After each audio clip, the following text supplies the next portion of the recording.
All right, good evening, everyone, and welcome to our regularly scheduled council meeting for March the 11th, 2024. My name is Kevin Murdoch. I'm the honor of being the mayor here of Oak Bay. As we start this meeting, as we always do, we just want to acknowledge that we're gathering on the traditional territories of the Coast and the Straits Salish peoples. Specifically, we recognize the Lekwungen people, known today as the Songhees and the Esquimalt nations, and their connections to these lands and adjoining waters continues to this day. First order of business, just approval of the agenda. Moved and seconded. Any discussion? All those in favor? Any opposed? Unopposed? That carries. We have adoption of minutes. We can do all three together. The special council meeting and two regular council meetings. Moved and seconded. Are there any changes, corrections, or amendments to any of those minutes? Seeing none. All those in favor? Any opposed? Unopposed? That carries. We also just need to receive the Advisory Planning Commission meetings of November 22nd. Moved and seconded for receipt. We don't usually discuss them since they are just for receipt. All those in favor?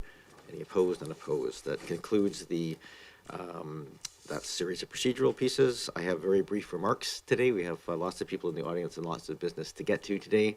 I do want to just highlight a couple of things. One, we had the International Women's Day recently, and I just wanted to express my appreciation for all the women that I get to work with on council and many of the other roles I have in the community and within our leadership community and throughout the workers of our municipality. It's a real honor and pleasure to work with each and every one of you.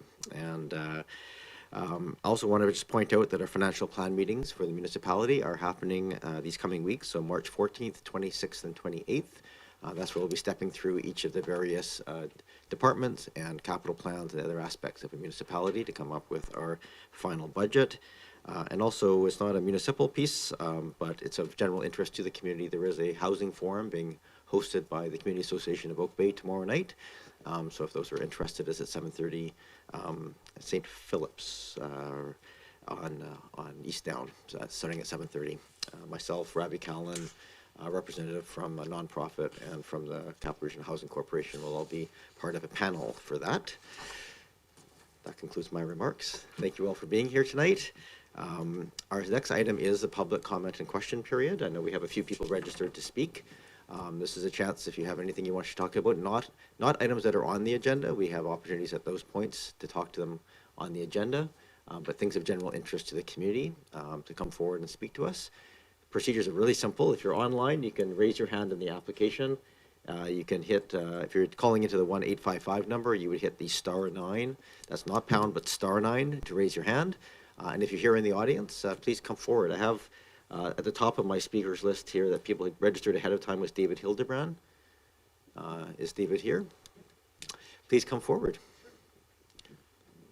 But you don't absolutely have to be registered, so if anybody else wishes to come forward and talk to us as well. We have a total of 20 minutes for this section, or 30 minutes for this section of the agenda, up to 3 minutes per person to speak.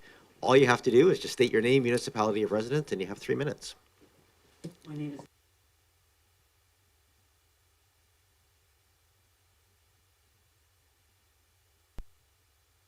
My name is David Hilderman. I'm a resident of Central Saanich, and I'm a member of the CO2 Coalition, and it's about 150 members. 70% have PhD levels in science.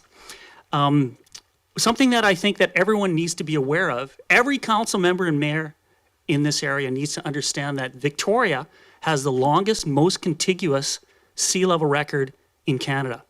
Over 115 years, it's been measured, and there's only 12 months where there's data missing. I just, this graph right here, I just printed it off from the NOAA website this morning, and the sea level in Victoria has been rising 0.75 millimeters a year for the last 115 years, and it hasn't changed.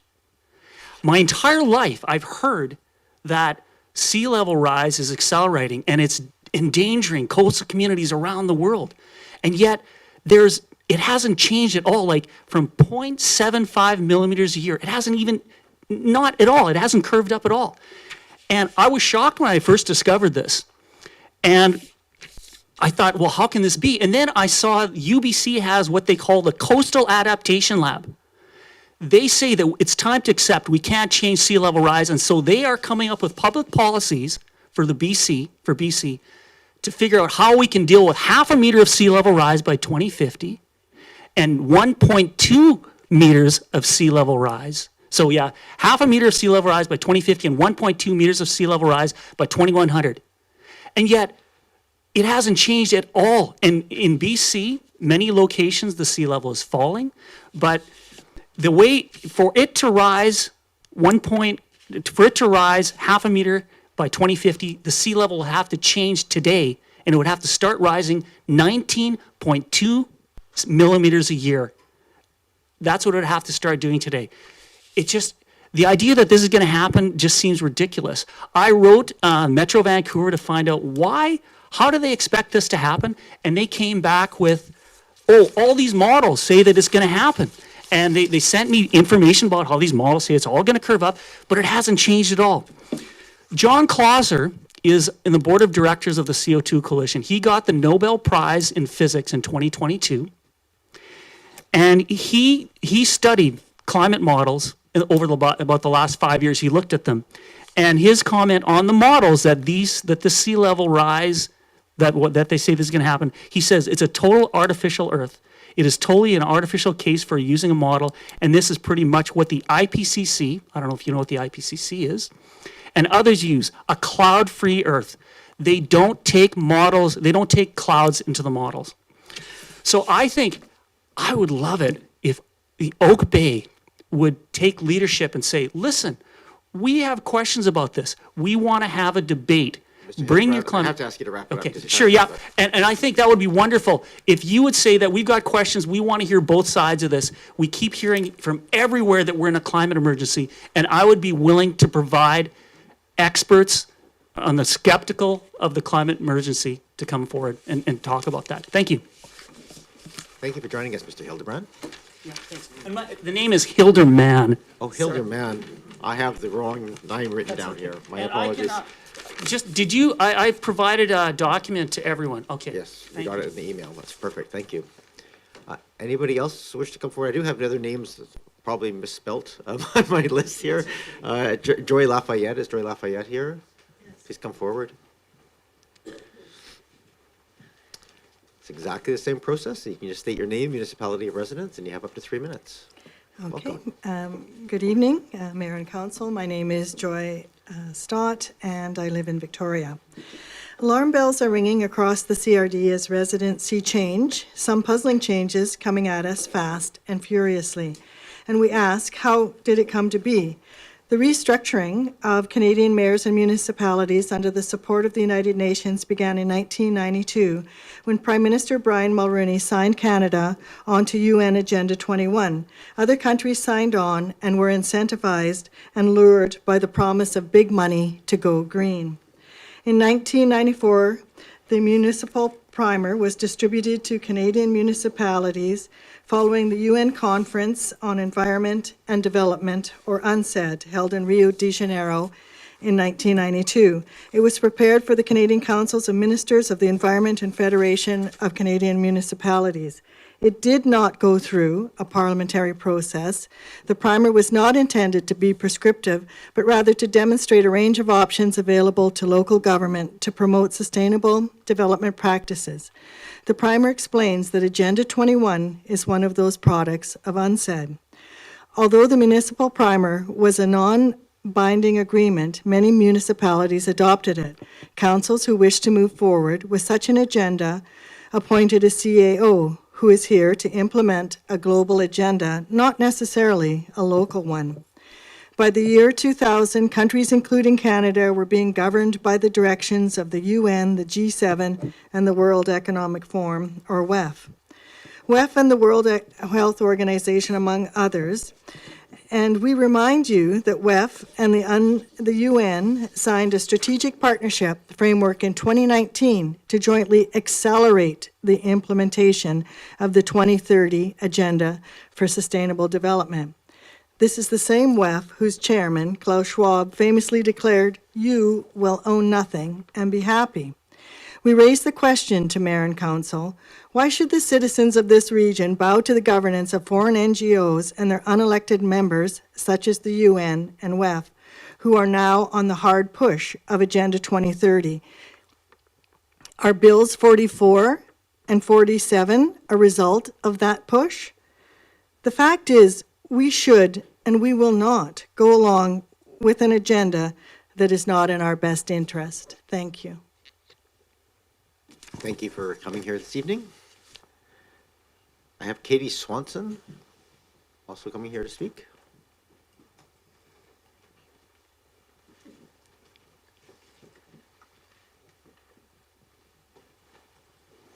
Welcome. Same process as before. You just state your name, municipality, residence, and then you have up to 3 minutes.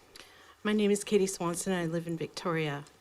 The Go Green Sustainable Development Agenda is also known as 15-Minute Cities, Complete Communities, C40 Cities, and Smart Cities, which is an acronym for Surveillance, Monitoring, Analysis, Reporting, and Technology. As I travel around our local cities, I note the prolific additions of all kinds of cameras in various intersections and wonder what kind of data each one is collecting. Mayors and councillors would have taken an oath to serve their constituents, and I have concerns that some city councils may have also covenanted with other agencies or NGOs who may not have the best interests of local citizens at heart.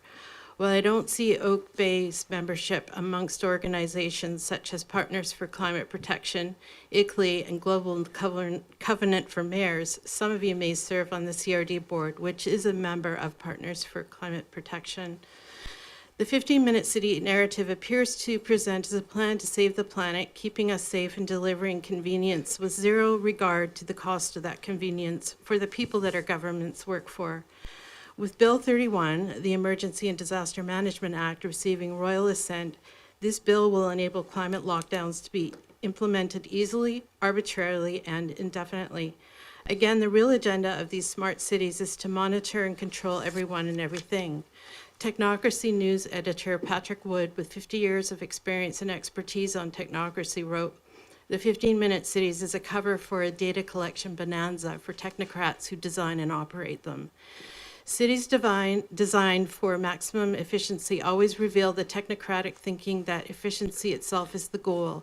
Maximum surveillance allows for maximum control to achieve even more efficiency. At its very root, this mechanistic thinking is completely anti-human.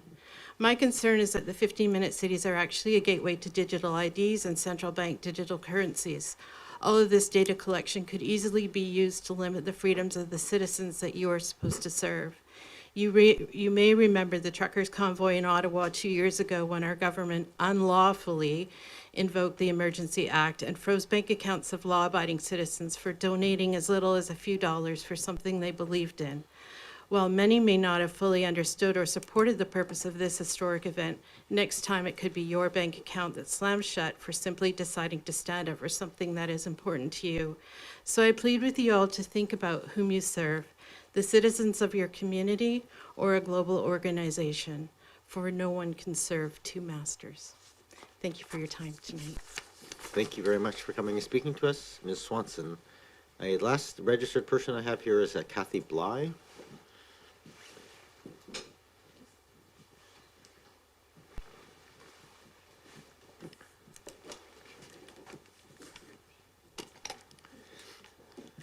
You've probably got the routine down now. Just name, municipality of residence, and then you have up to 3 minutes. And when I say my name, does the time start then? Yes. Okay, so don't start yet. My name is Kathy Bly. I'm from James Bay. Some would describe Sustainable Development Goals, SDGs, as wolves in sheep's clothing.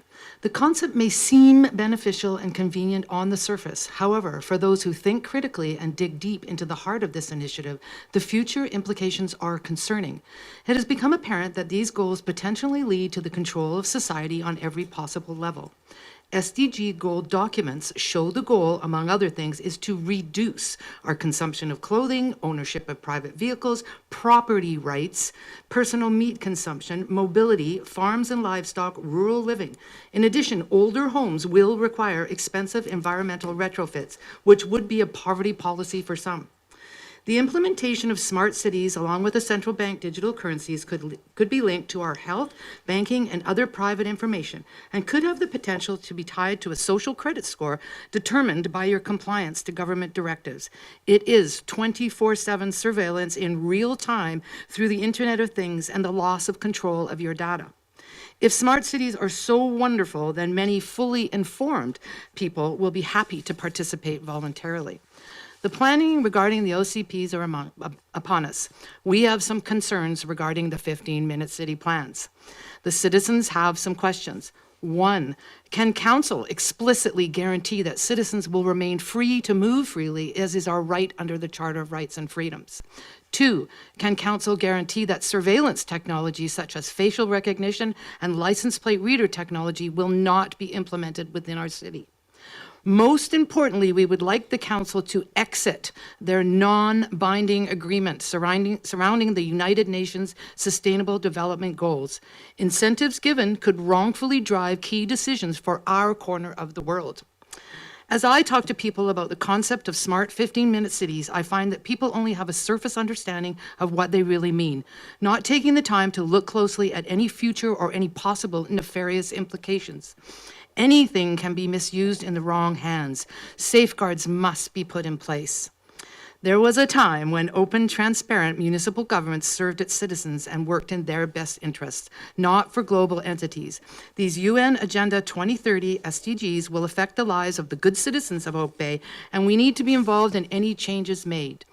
I would urge each and every one of you to examine your involvement and knowledge about 15-minute city plans, because this has been a long-laid plan of epic proportions that people all over Canada and the world are waking up to.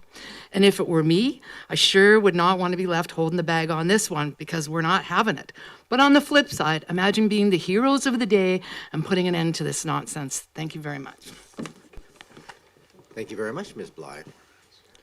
That concludes the list of people who registered to speak. Is there anybody who wishes to address council? We still have another few minutes left in our open discussion period. Yes, please come forward.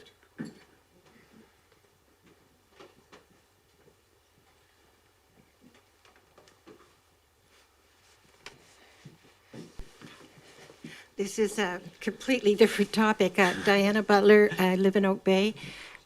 What was the other question I had to answer? What it was I want to talk about. No, just that's it. You can go ahead and. Nice to see you, Ms. I Butler. actually just want to make a couple of points, 5 points, I think it is, on the development variance permit application for 2135 Granite Street. We're going to just get to that. There'll be public input at the time of that. Can I do agenda that item. then? Okay. Yes. Yep. So things that are on the agenda, we'll have the opportunity to speak to it at the moment, at the time of that. Keeps our point of focus a little bit cleaner on those items.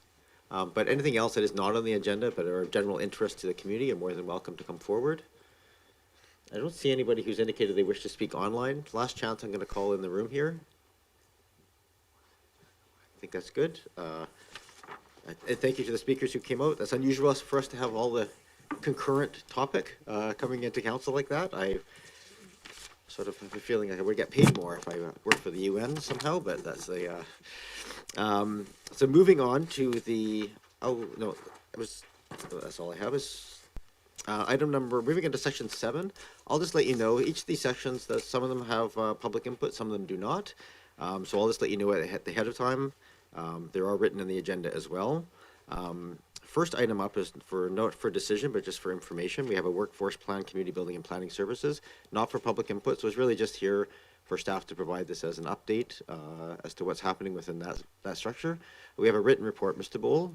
For those who don't know, Mr. Bowl is their Director of Community Building and Planning. Please go ahead and provide a brief introduction.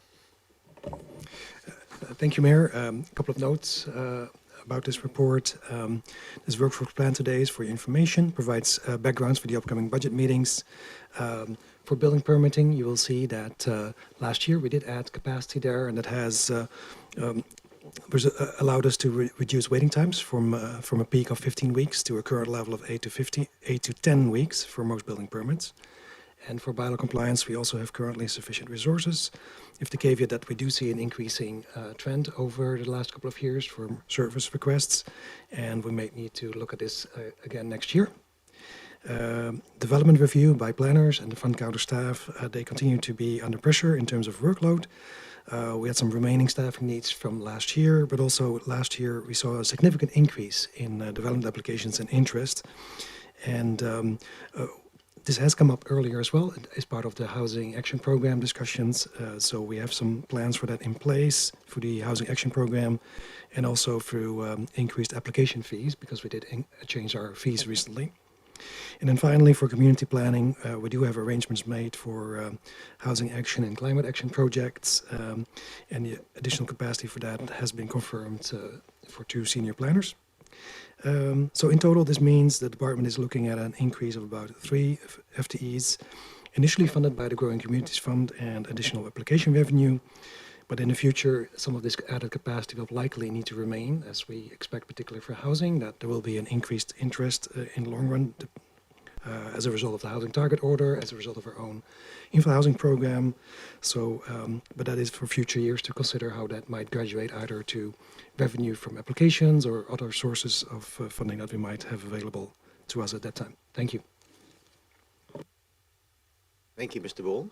Are there any questions for staff on the report in front of us? Go ahead, Councillor Braithwaite. Thanks so much, and through you, Mr. Bull. You talked a little bit about the funding.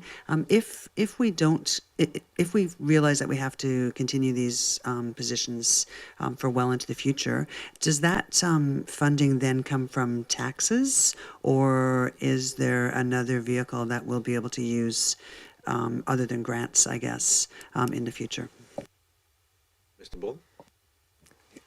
Some of that we don't know yet exactly. I think definitely for the next few years we're covered through the Climate Reserve and the Growing Communities funding portion and the amount of work that needs to be done. After that, we expect that there will be other funding sources, but if it comes to a steady increase in development applications for housing, for example, that would likely be either from a combination of application revenue and or taxation. But what that mix exactly is, we don't know yet. We kind of need to keep an eye on that and adjust it as we go forward. Thank you, Mr. Bull. And then just one follow-up question, if I might, through you, Chair. So then, does it behoove us to have to hire these people full-time or to hire them as contract employees? Mr. Bull? Yeah, through the mayor, I'll try to answer that question as good as I can. But I think that the key thing there is we generally, if it's for several years in a row, we hire for full time, just because that's when you get a bigger pool of applicants. It's hard to hire people for a time period, a limited term, and that has huge challenges on the current labor market. So. Yeah, it still means that things can be adjusted down the road, but that's how current hiring practices take place. Thank you. Thank you. Go ahead, Councillor Smart, and then Councillor Patterson. Oh, thank you. Through you, Mayor to staff. Just one comment on page 4, that without this additional core staff, the service delivery model will be probably a reactive function rather than being proactive. I'm wondering how optimistic you are that even with this core staff, we would be able to get to that more proactive side. I wondered if you could comment on that. Mr. Bull? Through the mayor, there are some things that we pick up proactively, but it's more in the realm of updating our policies. We have a couple of outdated policies or bylaws, so from time to time, as part of the staff work plan, we try to come back to you with any given bylaw or policy that might need some attention.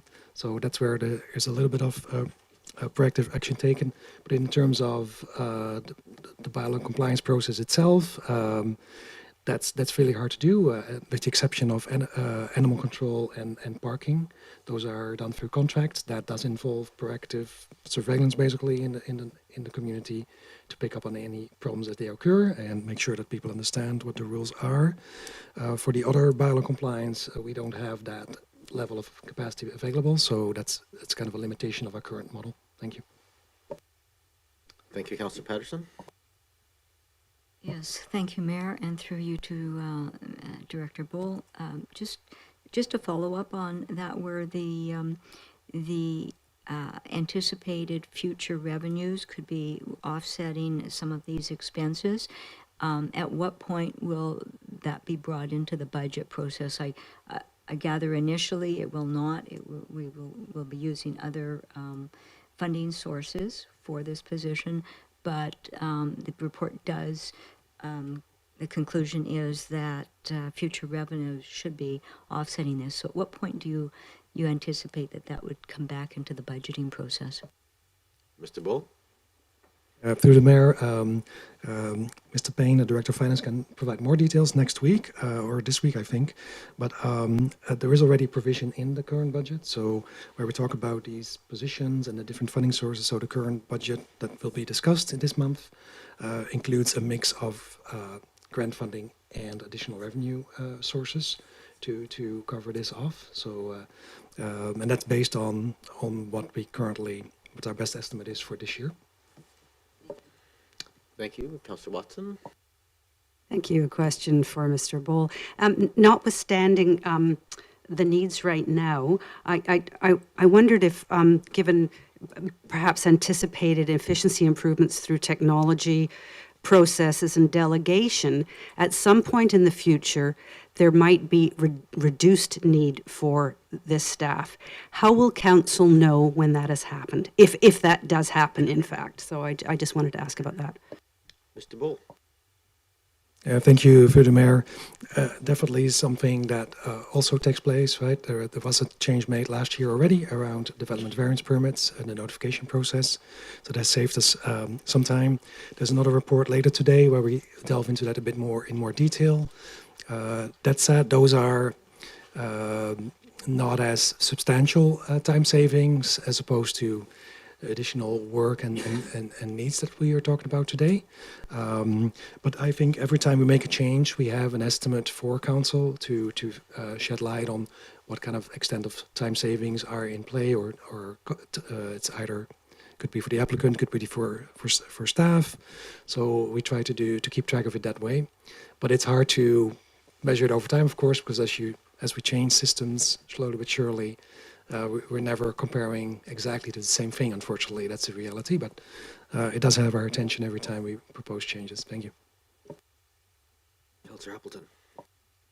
Thank you, Worship, and through you to staff. I think this is kind of picking up on exactly what Mr. Bull was just describing, and just in terms of monitoring the connection between the workflow for the community building and planning department and that connection with fees, and council has at various times reviewed fees associated with processing, evaluated timelines for processing and these sorts of things, and it does indicate in the report that revenue from permit submissions and those types of things would increase in order to potentially cover those things. And Mr. Bull's spoken to this already, but to what extent can we structure the gathering of that information? Like, to what extent can council see those things connected to each other in terms of volume, fees, and essentially not revenue, but essentially revenue being generated from the community building and planning department, and how that connects to the staffing level? Because it can be difficult to decipher if those fees are, et cetera, going into general revenue, and then we're looking at the outflow as well. And I'm just wondering whether there's a way to track those things more closely and define that connection more closely. Mr. Bull? Yeah, Probably thank should you. have Mr. Payne here for some of these conversations. Go ahead. Thank you, Mayor, through you. Yeah, that is something that, having looked at some of the changes that we made last year and this year's changes coming up as well, we do understand some of the cost, we think, but it's still estimate based. So to track it more consistently, I think requires more effort, of course. There is a project coming up that we are looking at a council priority project for optimization of the development approval process. I think that project offers a good opportunity to delve into that a bit more in detail, because it extends both to the process, how many steps do people go through, and how much time does it take. But it also ties back to revenues. That's definitely on our mind as well. Did we pick the right fees last year, or should it be higher or lower? And there's another question there as well. What is the extent of cost recovery that council would like to see on some of it? Because, for example, for heritage applications, we have a lower fee than to other applications. So there's a bit of a level of support there, so to say. So right now, I think this would be realistic to say that's based on estimates. Maybe through the council priority project, we can set out to get a more detailed understanding of that and see how that is managed in the future. So there is an opportunity for that coming up. Thank you. Thank you, Your Worship, and I appreciate staff's comments on this. I also would consider it. I appreciate Mr. Bull's comments with respect to cost recovery. It's not exactly cost recovery, but it does help inform council's discussions about such things as fees and what types of fees are appropriate for certain permits. So, and I recognize that over time we've collectively gotten a lot more know-how about this, and certainly processes are improving, moving in the right direction. So I appreciate that. I just wanted one other question, Your Worship. Just with respect to the senior planner position that's contemplated in the report, and Mr. Bull had referenced just earlier about that we generally like to hire these positions as full-time ongoing positions. This is described as a half FTE and described as being funded by the Growing Communities Fund in the near term, and obviously clearly necessary to support the Housing Action Plan. I certainly recognize that. It does mention that the position and the funding source for it would be further reviewed in relation to other council priority projects and other funding sources. If this is a full-time ongoing position, I'm just wondering, is there a mechanism for council to review the ongoing need for the position? I hear Mr. Bull's comments about the likely necessity of it, but if we hire for a full-time position and for whatever reason find that that's not capacity or in excess of capacity, how would council then have to react to that, and how would council have a decision point on that? Mr. Bull? Yeah, thank you, Mayor, and through you. That would be for the budget, and I might clarify on that particular position. That position is in place, and one half of it was part of the last year's budget, and it's specifically for council priorities in general. So this is more of trying to make sure we find a proper other funding source for the remainder, which last year was in place. I think right now for the Housing Action Plan, we're pretty much fully booked for 2 years, or this year, next year, as I'd say. We're in March now. But I think when we start to plan more detailed for the other council priority plans projects, starting in 2026, we'll have an opportunity to look at how much staff capacity would each of these projects cost, and then similar to the process we went through last fall, determining how many projects do we undertake and prepare and schedule for certain years. That's where council has an opportunity to see what's needed, what the asks are, and consider if there is either more or less capacity made available for those projects. Thank you. Thank you very much. Don't see other hands popping up here, so we just need a motion to receive the report at this time. Moved and seconded, thank you. Not for public input. Is there any other discussion? Thank you very much, Mr. Bull, for this. Certainly the budget discussion is going to be an interesting one as we try and move these very many pieces around. All those in favor? Any opposed? None opposed? That is received. We move on to section 8. This section does have opportunity for public input. I will say, if those who have come and spoken to us already do wish to leave, you are, well, okay, so you're doing that. Sometimes there's a sense of, I'm not sure when it's a good time to get up and leave, but in between events is a good time to do that. So thank you very much for all who came out. Up next is, I'll just give a moment here for people to leave the room. Thank you. That frees up some space for people to stretch out their arms.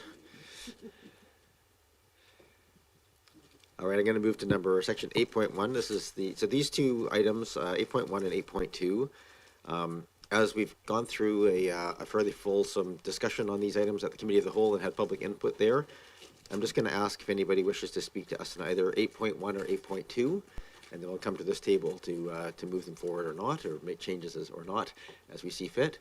I think someone had indicated, I understand to staff, that they wish to speak to 8.1. That's the GHG and energy reduction in buildings and other climate.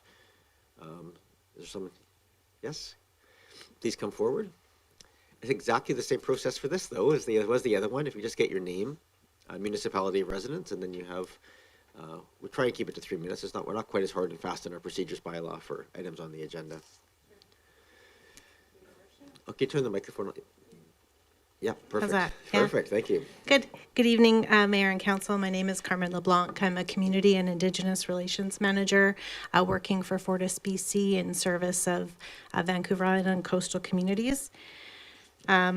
Today, the residents and businesses of Oak Bay rely on and benefit from energy delivered through robust gas and electric systems. FortisBC provides a critical service to BC, delivering more energy to BC homes and businesses than any other utility. We deliver both gas, electricity, and alternative energy systems. We know that homes and businesses look for energy that is reliable, resilient to changing and challenging weather, affordable, and low carbon. We know that your community also values choice and comfort. FortisBC shares Oak Bay's commitment to building a better BC. Over a decade ago, before most local declarations of climate emergencies, we began transitioning the gas system to deliver low-carbon renewable natural gas, or RNG. Renewable natural gas is the lowest carbon energy delivered by a utility to homes, businesses, and municipal buildings, and it's delivered through the gas system. In about a year, low-carbon RNG will be produced locally from waste at the Heartland landfill. As published by the province, RNG is 10 times lower in carbon than hydroelectricity generated in this province. It's 172 times lower than traditional natural gas, and at least almost 400 times lower than the carbon in electricity that we import regularly from out of province. The province has given you a tool in the Zero Carbon Step Code, and with it, they also provided a recommended timeline for adopting various levels. The recommendation for adopting the highest level is still 5 years away.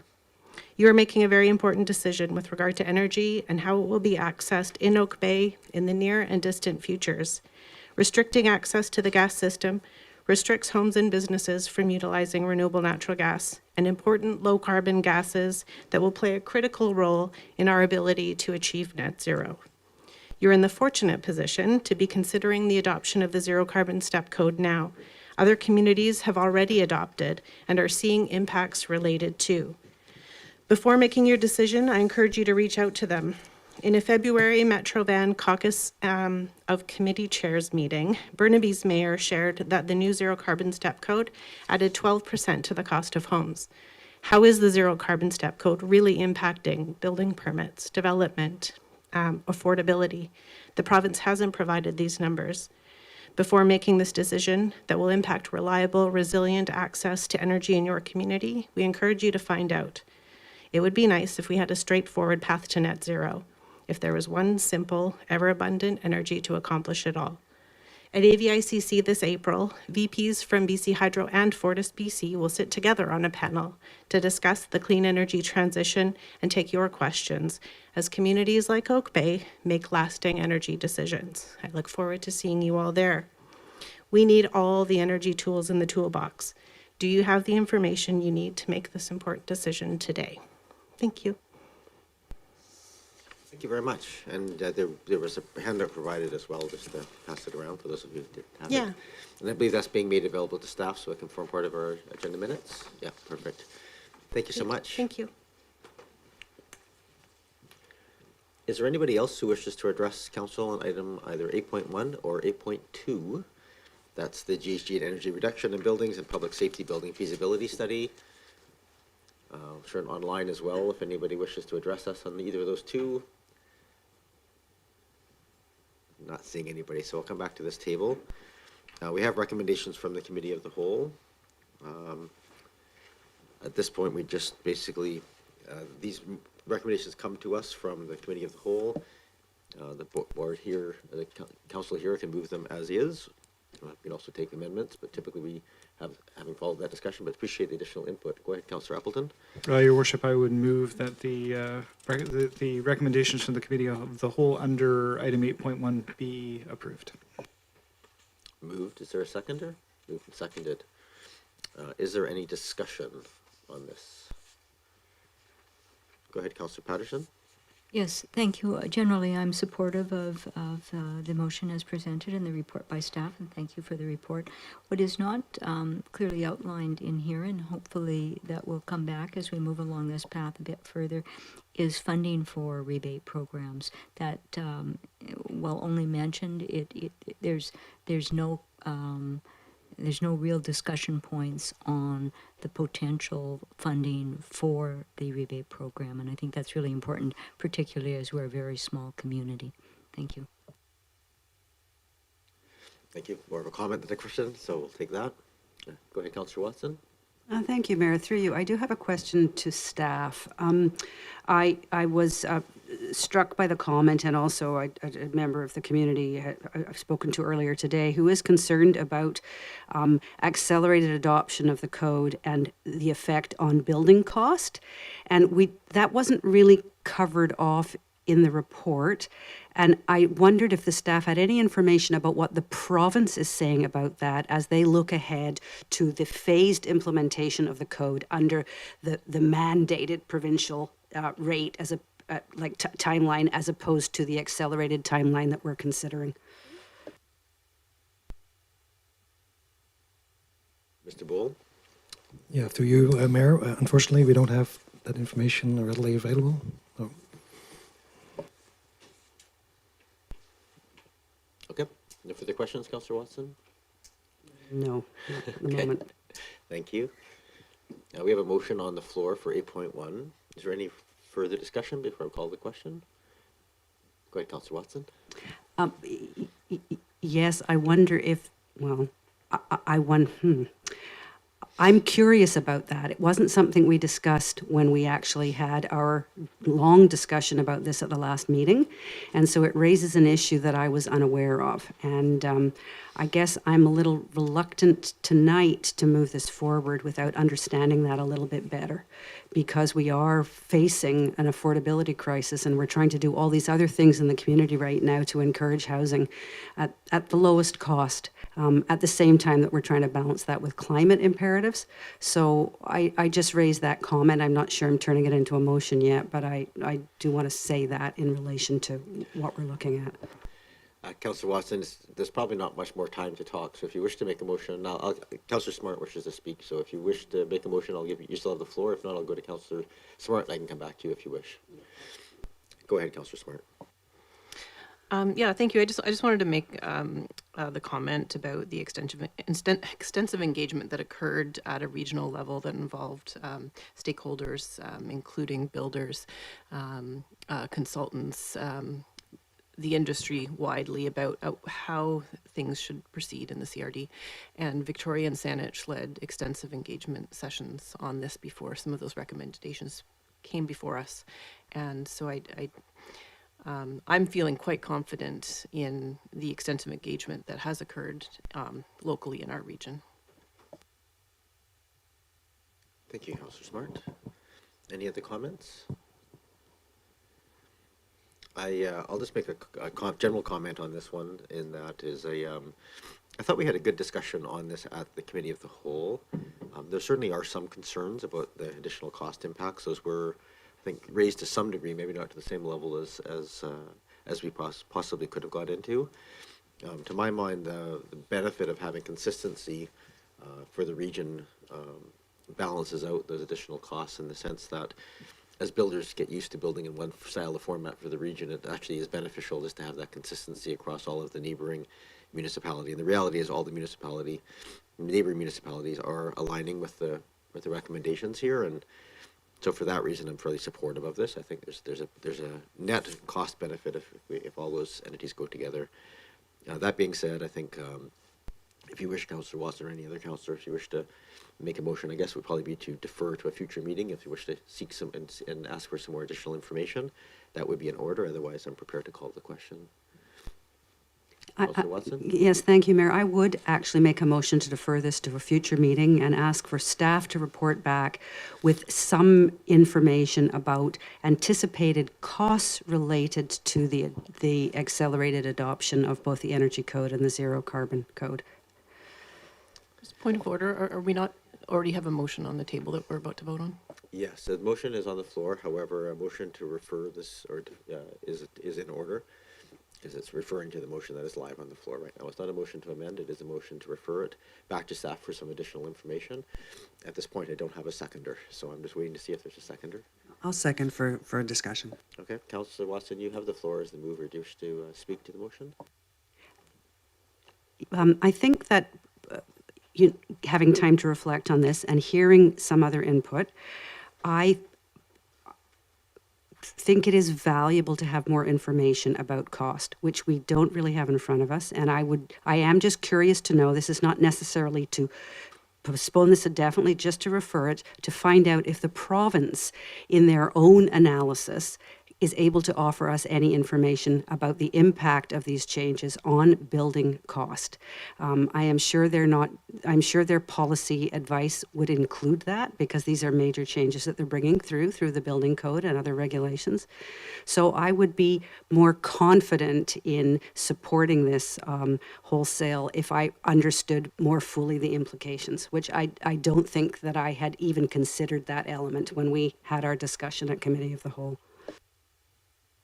Thank you, Councillor Watson, Councillor Braithwaite, and then Councillor Smart. Thank you. I mean, I seconded that because I thought it was a valid point that you brought up, Councillor Watson. And I'm torn because I hear what the mayor is saying about how it has been the subject of discussion in other communities, and they're moving forward with it. But I would like to know if through you, Mayor, to the staff, if this did go through, how long would we think that information would take to come back? Because one thing I wouldn't want to do is postpone this for very long. I'm just going to extend that as well, because the motion, in fact, has very specific, I think, to July of 2024 for some of the implementation portions. So I think the overall timeline to get information, but also the impact on the timelines for implementation would be helpful. Thank you, Mayor. There's kind of two answers here. Mr. Green just mentioned that he knows that our consultant that helped us with this topic is going to be away for a couple of weeks. However, thinking out loud, maybe we can find information. But that said, realistically, we would need to do a little bit of research, get back to you with information that would be later in April or in May sometime to come back to you with the requested information, and then seek confirmation of and maybe potentially update to the timelines if necessary. Thank you. Just the second part of that question was just, does this coming back in May, if that was approved in May, does that allow for the timelines here of July, or is there some lead time run up? I think we gave the timeline, actually I think it's to September, isn't it? And that was to provide some additional heads up time for the industry to be able to adapt. Thank you, Mayor. We're just discussing that we could proceed with preparing bylaws, but leaving the timeline and the details, or I'll put the current timelines in, but council can still hold off on adopting the bylaws until this last piece of information is available and make any changes that you see fit. That would be kind of our practical response to this.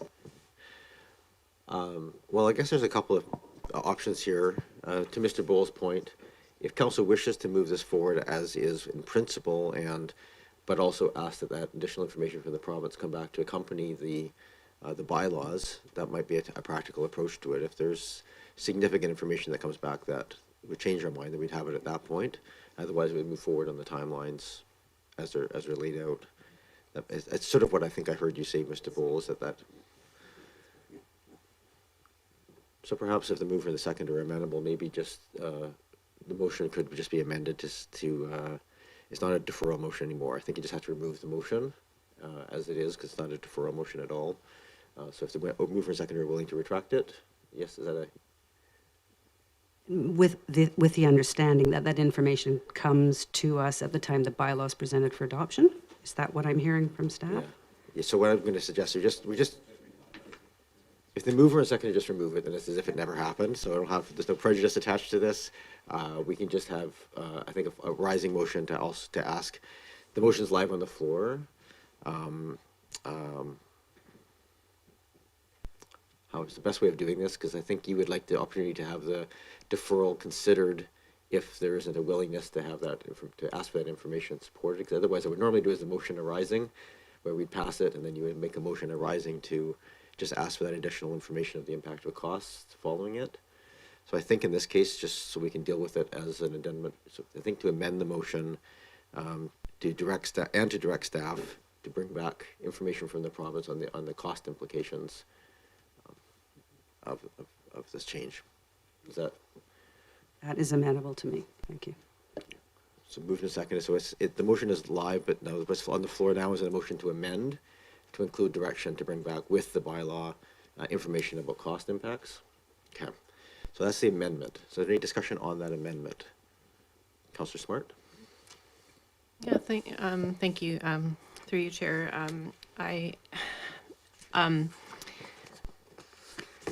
Being in the industry, I guess I find this question, I asked staff, I guess, do you need more definition on this? Because it's kind of like asking somebody whether or not it's more expensive to eat vegetarian or to eat with meat. Well, there's a variety of ways you could eat. Like in designing a house, is it going to be more expensive? Well, what type of house or what type of building? And the thing is, when you build a more energy efficient building, there's trade-offs, right? So I'm going to insulate the building more, and then all of a sudden I don't need to have a larger mechanical system. To define clearly just the utility use of a building, are you then saying which, like, is a baseboard heater going to be more expensive than my gas-powered boiler? Like, there's like 1,000 different combinations. I empathize with staff to bring back something that would really allow for a decision point, because it's 1,000 shades of gray. So I guess my question to staff is, I can just imagine this being an immense, unanswerable project. Do you need some more definition of something clearer to not spend a lot of time on this? Thank you, Councillor Smart. What I heard Councillor Watson say, and I'll just try and reflect it to staff, I'm going to just put this question to Mr. Bull and Mr. Green. I think what I heard that asked them, I was confirm it with Councillor Watson. I hear the point, Councillor Smart, that could be a bit of a bottomless pit. But what I heard was just asking for the provincial research that was done that informed it. So not reinventing the wheel, but just going to the province and asking if they can provide what information led them to their initial timelines and the cost implications. Is that essentially what you're asking? So is that understood by you? So we're not asking you to start this over again, but to just bring us what the province, if possible, if the province has that information to share what led them to those recommendations and the timelines in terms of the cost implications and so forth. Does that help Councillor Smart in terms of the motion that's on the floor? I guess I would just want a lot of context in which this particular study came to be and where we're at now. It feels like unraveling a lot of things. Like, that happened in a moment in time for BC generally, and here we've done all this amazing work regionally to study this and come up with regional recommendations. So I just would want that information to come back to us, not just raw, but analyzed and compared to the CRD recommendations. Thank you. I think at this point, if the motion goes forward, it's really just bringing back the information from the province. So I think we'll have to do our own sort of caustic guide to that with those conditions. I'm not. So the motion right now is to amend it to include that ask of the information. I'm going to speak in favor of the amendment. I just think it's anytime people are uncomfortable with something and there's more information available to kind of help guide that. I think it's typically, I found if there's questions raised at this table, they're probably out there in the community as well.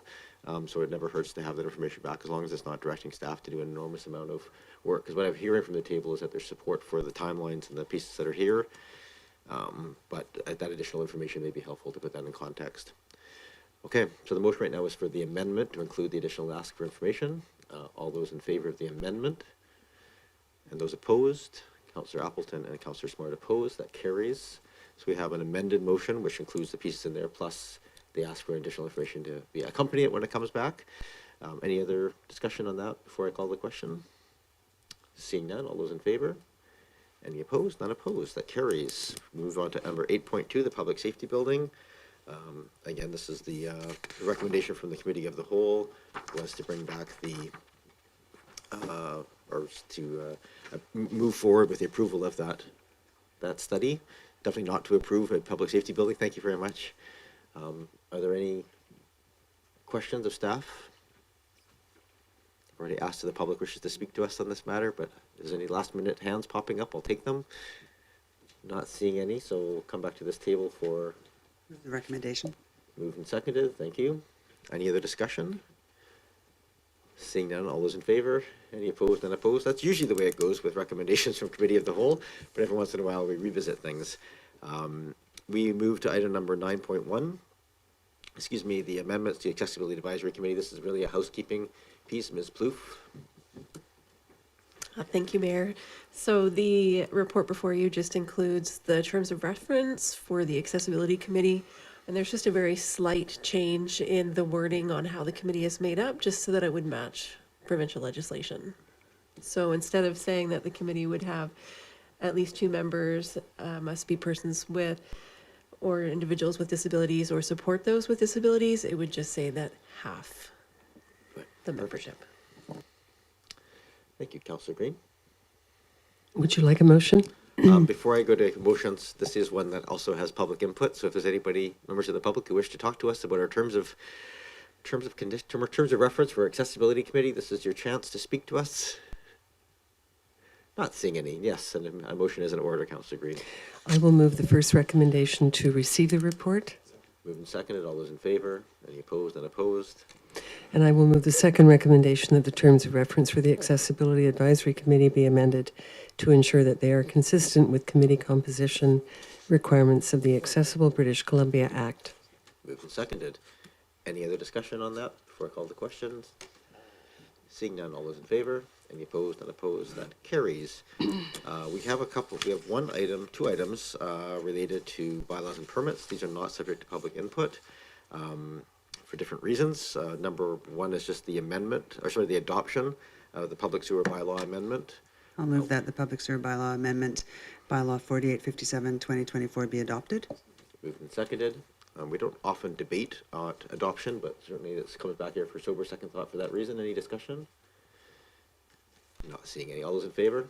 Any opposed? Unopposed? And we move on to 10.2, considerably more complicated one than the 10.1. This is the Heritage Revitalization Agreement at 2031 Runnymede Avenue. This is here as a for discussion and recommendation. It is here without public input because if it moves forward, it is require a public hearing. And so we have this chance for us to give direction. If it moves forward, it would then go to a process that includes a public hearing. I have a report authored by Mr. McStravick, but I don't see him here. So Mr. Green. Yeah. Good evening, Your Worship. My colleague, Cal McStravick, who is the file manager for this application, is joining us via Zoom. Very good. Just got back off holiday from Japan last night, so a little bit jet lagged, but he's still awake. I've just had a text of him that he's here tonight, so yeah, Kyle will be introducing this item. Very good. I do see the applicants are in the room with us as well, so if you wish to come forward and join us, you're more than welcome to do so, but we'll certainly at the beginning start off with the staff report. Welcome, Mr. McStravick. Hi, thank you. Can you hear me, Mr. Mayor? We can. Great, thank you. So for 2031 Runnymede Avenue, the applicants have applied to enter into a heritage revitalization agreement for the property known as Blair Gowie. This property was subject to a previous HRA approved by council in 2019, which entailed a substantial revitalization of that house and the creation of one new lot through subdivision. The same owners and applicants now wish to enter into a subsequent HRA to facilitate the creation of one additional new lot through subdivision. The new lot would comprise approximately 1/3 of the Blair Gowie property. As a result of the significant revitalization work already undertaken as part of that previous HRA, Blair Gowie is now in a substantially revitalized state. And so the applicants propose a relatively low level of additional work at present.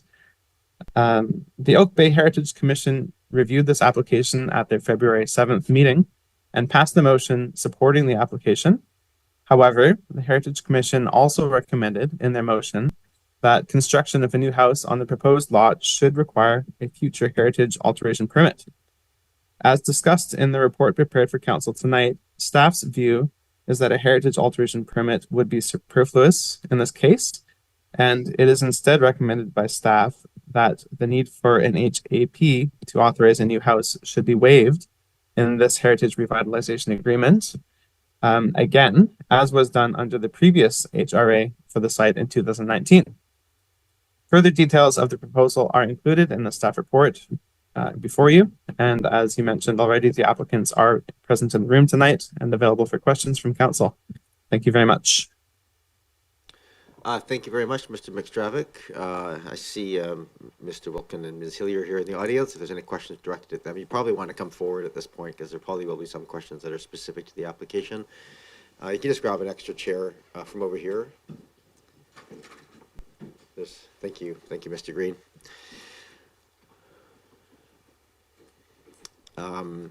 So with that, if there are questions for the applicant or staff at this point, go ahead, Councillor Braithwaite. Thanks so much, Mayor. And through you, I wonder if the reasoning for not having a HAP, a heritage alteration permit, is actually applicable in this case, because isn't this side of the lot, isn't the garden, doesn't it have a heritage designation, and so wouldn't that make a difference? Mr. McStravick? Yes, thank you. It's precisely because the house and the lot here are both protected under the heritage designation bylaw, which is a somewhat unusual circumstance. More often we would see only the structure being protected. It's because of that circumstance of the lot and the house being protected that an HAP would, by default, be necessary to authorize the construction of a new house post-subdivision, because that heritage designation of the land will run with the land and apply to a subsequent lot. The same thing happened in 2019 when a new lot was created at 855 Runnymede Place. However, in that case, Council of 2019 decided to waive the requirement for an HAP, as we would recommend be done again today. And the reason that we would wish to waive it today is because a heritage alteration permit should be evaluated and approved against some guidelines applicable. We don't actually have any heritage guidelines that would apply to the creation of a new house on an empty lot. And so we wouldn't really have anything to evaluate such an HAP against. This property isn't, for example, in the heritage conservation area where we have neighborhood level guidelines. So because of that, it's a new house construction on a lot. In our view, is somewhat superfluous to require an HAP in this case. Please continue. Thank you. I have two more questions.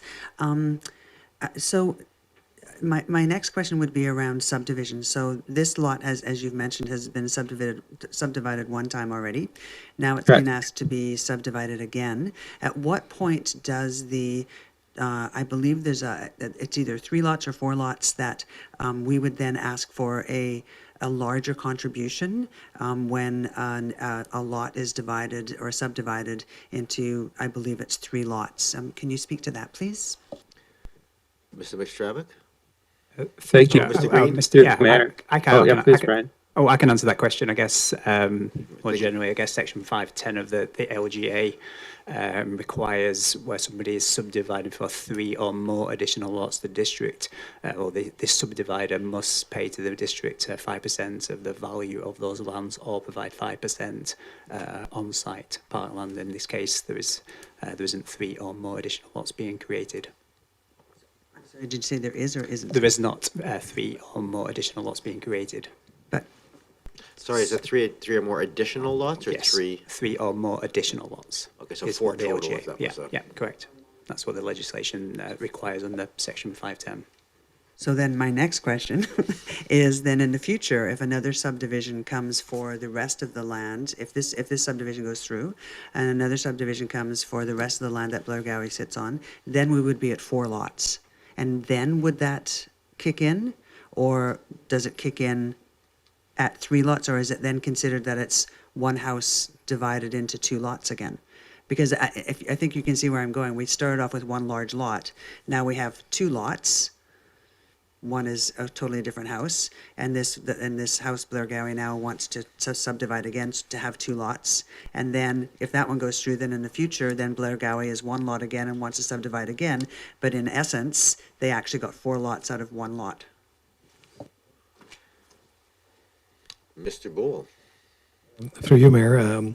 Yeah, that would be a complicated scenario because it's, of course, now time has passed. Different owners are on different properties. There's probably a way under the Act that that would be a bigger ask of that one remaining portion of the property. But how that exactly would work, that's getting quite complicated. We would need to review that at that time if it ever happens with legal counsel. Thank you. Just because it has been the same owners for the previous lot that was subdivided and now this lot that's been subdivided, it is the same owners. So, okay, thank you. Thank you. I did hear that it doesn't get triggered in this case with this number of things. Thank you for that. Go ahead, Councillor Green, then Watson. Thank you, Mayor, and through you to staff, and thank you very much for the report, and thank you for being here, Mr. McStravick. And my only question is, what would be the advantage of requiring this new build to occur under a heritage alteration permit? What are the advantages of a HAP consistent with the recommended comments of the Commission? Thank you. Mr. McStravick? Thank you, through the mayor. For my part, I don't see any advantage to requiring a heritage alteration permit in this case. If I could offer more detail about that. The heritage designation of this property dates from, I believe, 1981. And when that designation was created, it didn't come along with any documentation to explain why exactly the land was protected. So we don't have, for example, a list of key features or description of the perceived heritage significance of this land. Again, that would provide us something which we could then use to evaluate a heritage alteration permit against. In the absence of any such guidelines and information, the heritage alteration permit, in my view, wouldn't really be achieving anything. Thank you. Go ahead, Councillor Green. Just a follow-up question, and thank you very much for that. Through you, Mayor, to Mr. McStravick. Is that a vulnerability then in Oak Bay's heritage inventory? If this is the case, we have no way really of assessing HAPs against a certain set of guidelines. Is that a gap in our policy?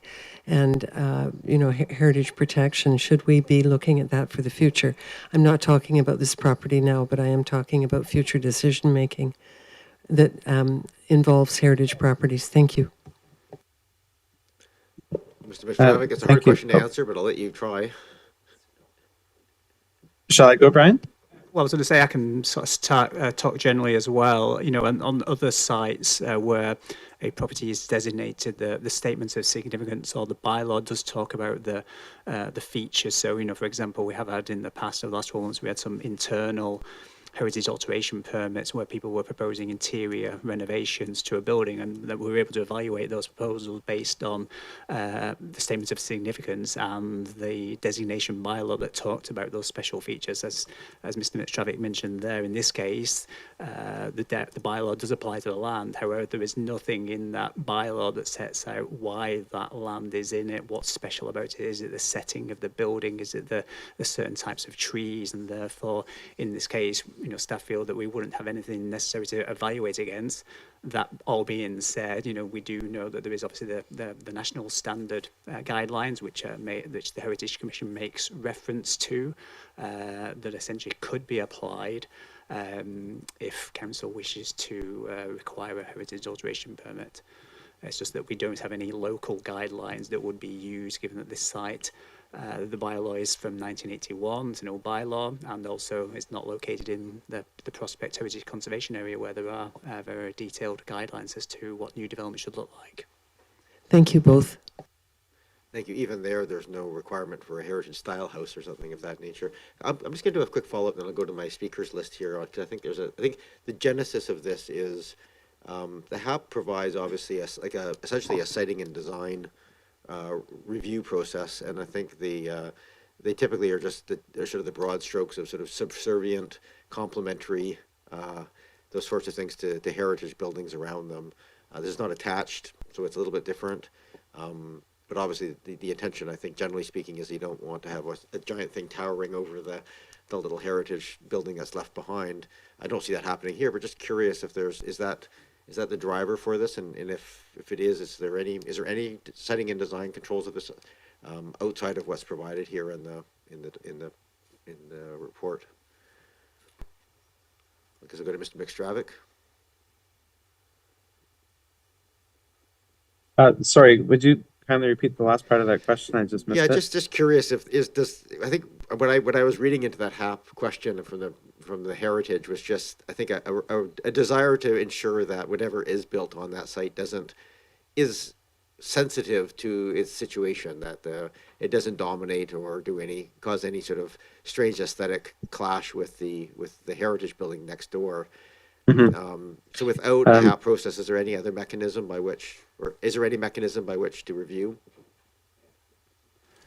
Kyle, I can just add, one of the things that we have requested is a revised statement of significance, as you can see in the staff report, and therefore perhaps that statement of significance may look at not just the building, but also the land that the designated property is situated in, to understand how a new building would impact the setting of that designated property. Sure. Okay, I'm going to go back to my speakers list. I just thought I'd try to help clarify some of those questions. I think Councillor Green, you're completed. So Councillor Watson, Appleton, and Patterson. Yes, thank you, Mayor. Through you to staff. I'm really interested in seeing this renewed or new statement of significance, and because I do think that the original house and the landscape are integral one to the other, like the two go together. So when would we get that to help us make a decision about this issue? Because I think I would find it difficult tonight to actually make a decision about this without having that information. So if you just speak to timing of that and the sequencing, I suppose. Yes, I can speak to that through the mayor. If council wished to, they could give staff direction tonight as recommended to go ahead with the process of drafting a draft heritage revitalization agreement. And in the meantime, the applicants could go ahead and have a statement of significance drawn up. Those two documents could then be brought forward to council together for consideration at a future date. So council could have the statement of significance to review alongside the proposed heritage alteration agreement, heritage revitalization agreement. Thank you. Thank you. Councillor Appleton and Patterson. Thank you, Your Worship, and through you to staff. And I don't want to go too far into the weeds on this here, but I'm interested in the comparative lack of supporting information from the original designation bylaw. So from what I'm understanding from staff, this is basically it. What is here presented in the attachment 7 is really the entirety of the designation bylaw. It's not accompanied by, as we've described, any supporting information. But I guess what I'm curious about, and I do think that the revised statement of significance is important in this case. If this is a theoretical, but should additional information surface associated with the original designation, like if it was informal materials or just something that did not form part of the original council designation package, would that even be valid for the purposes of adjudicating heritage significance? Like it wasn't attached to the original, so anything that would actually be discovered through any other source would not actually be usable for that purpose. Essentially, the revised modern, if you will, statement of significance is really the one tool we can use for that purpose. Mr. McStravick? Yes, through the mayor. I agree that it is unusual by today's standards that the 1981 bylaw went ahead with no accompanying statement of significance. If we were to do it from scratch today, it would of course come with a statement of significance to justify why the property is being protected. I'm not sure exactly why a statement of significance was prepared on, I think it was 2007 we have one from an attachment 8. I don't know what triggered that at that time, but they did go ahead and do one at that time. So, of course, it can be done after the fact. And indeed, if a new one was prepared today, then it would provide more information and context for council and for staff to evaluate proposals like this against. So there's nothing to say that the statement of significance has to date from the same time as the bylaw. That would be the most convenient time to have done it anyways, but no, it's certainly not too late to do one, and it can provide us further context. Thank you. I'm just going to ask the applicant. I think that statement of significance was drawn up at the start of the last HRA process, was it not? And then it was used, it sat there for quite some time until the HRA was actually completed. Could you use the microphone, please? The document in your package is dated 2007, so Yeah. that preceded our involvement with the property. Oh, it did, okay. The original designation was November 10, 1980. Yeah. Not at all unusual for it to be a simple one-page document like this. The heritage legislation was different than the current legislation that we enjoy, would be much less detailed. Designations were frequently were silent on characteristics of the property. Fair enough. The other thing that I think is worth noting is that when this designation occurred, the property had already been subject to quite significant changes to the landscape. The buildings on the north side of the property, which were largely constructed around 1950, already existed. They were not designated. There was no mention of that. And that portion of the property, when we bought it, was pretty much derelict. Right. Thank you. I thought maybe you might have some insight into that. I thought it may have been your work on that, but it wasn't. So that's good. That's helpful. Thank you.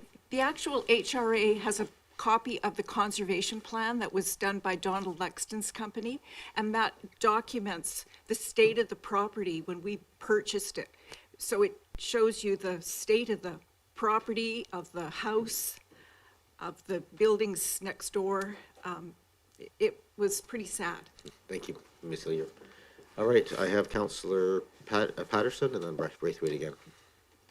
Yes, thank you, Mayor, and through you to staff. I want to just follow up on the community amenity, because if this further subdivision of the lot takes place and the new lot is not subject to further heritage guidance,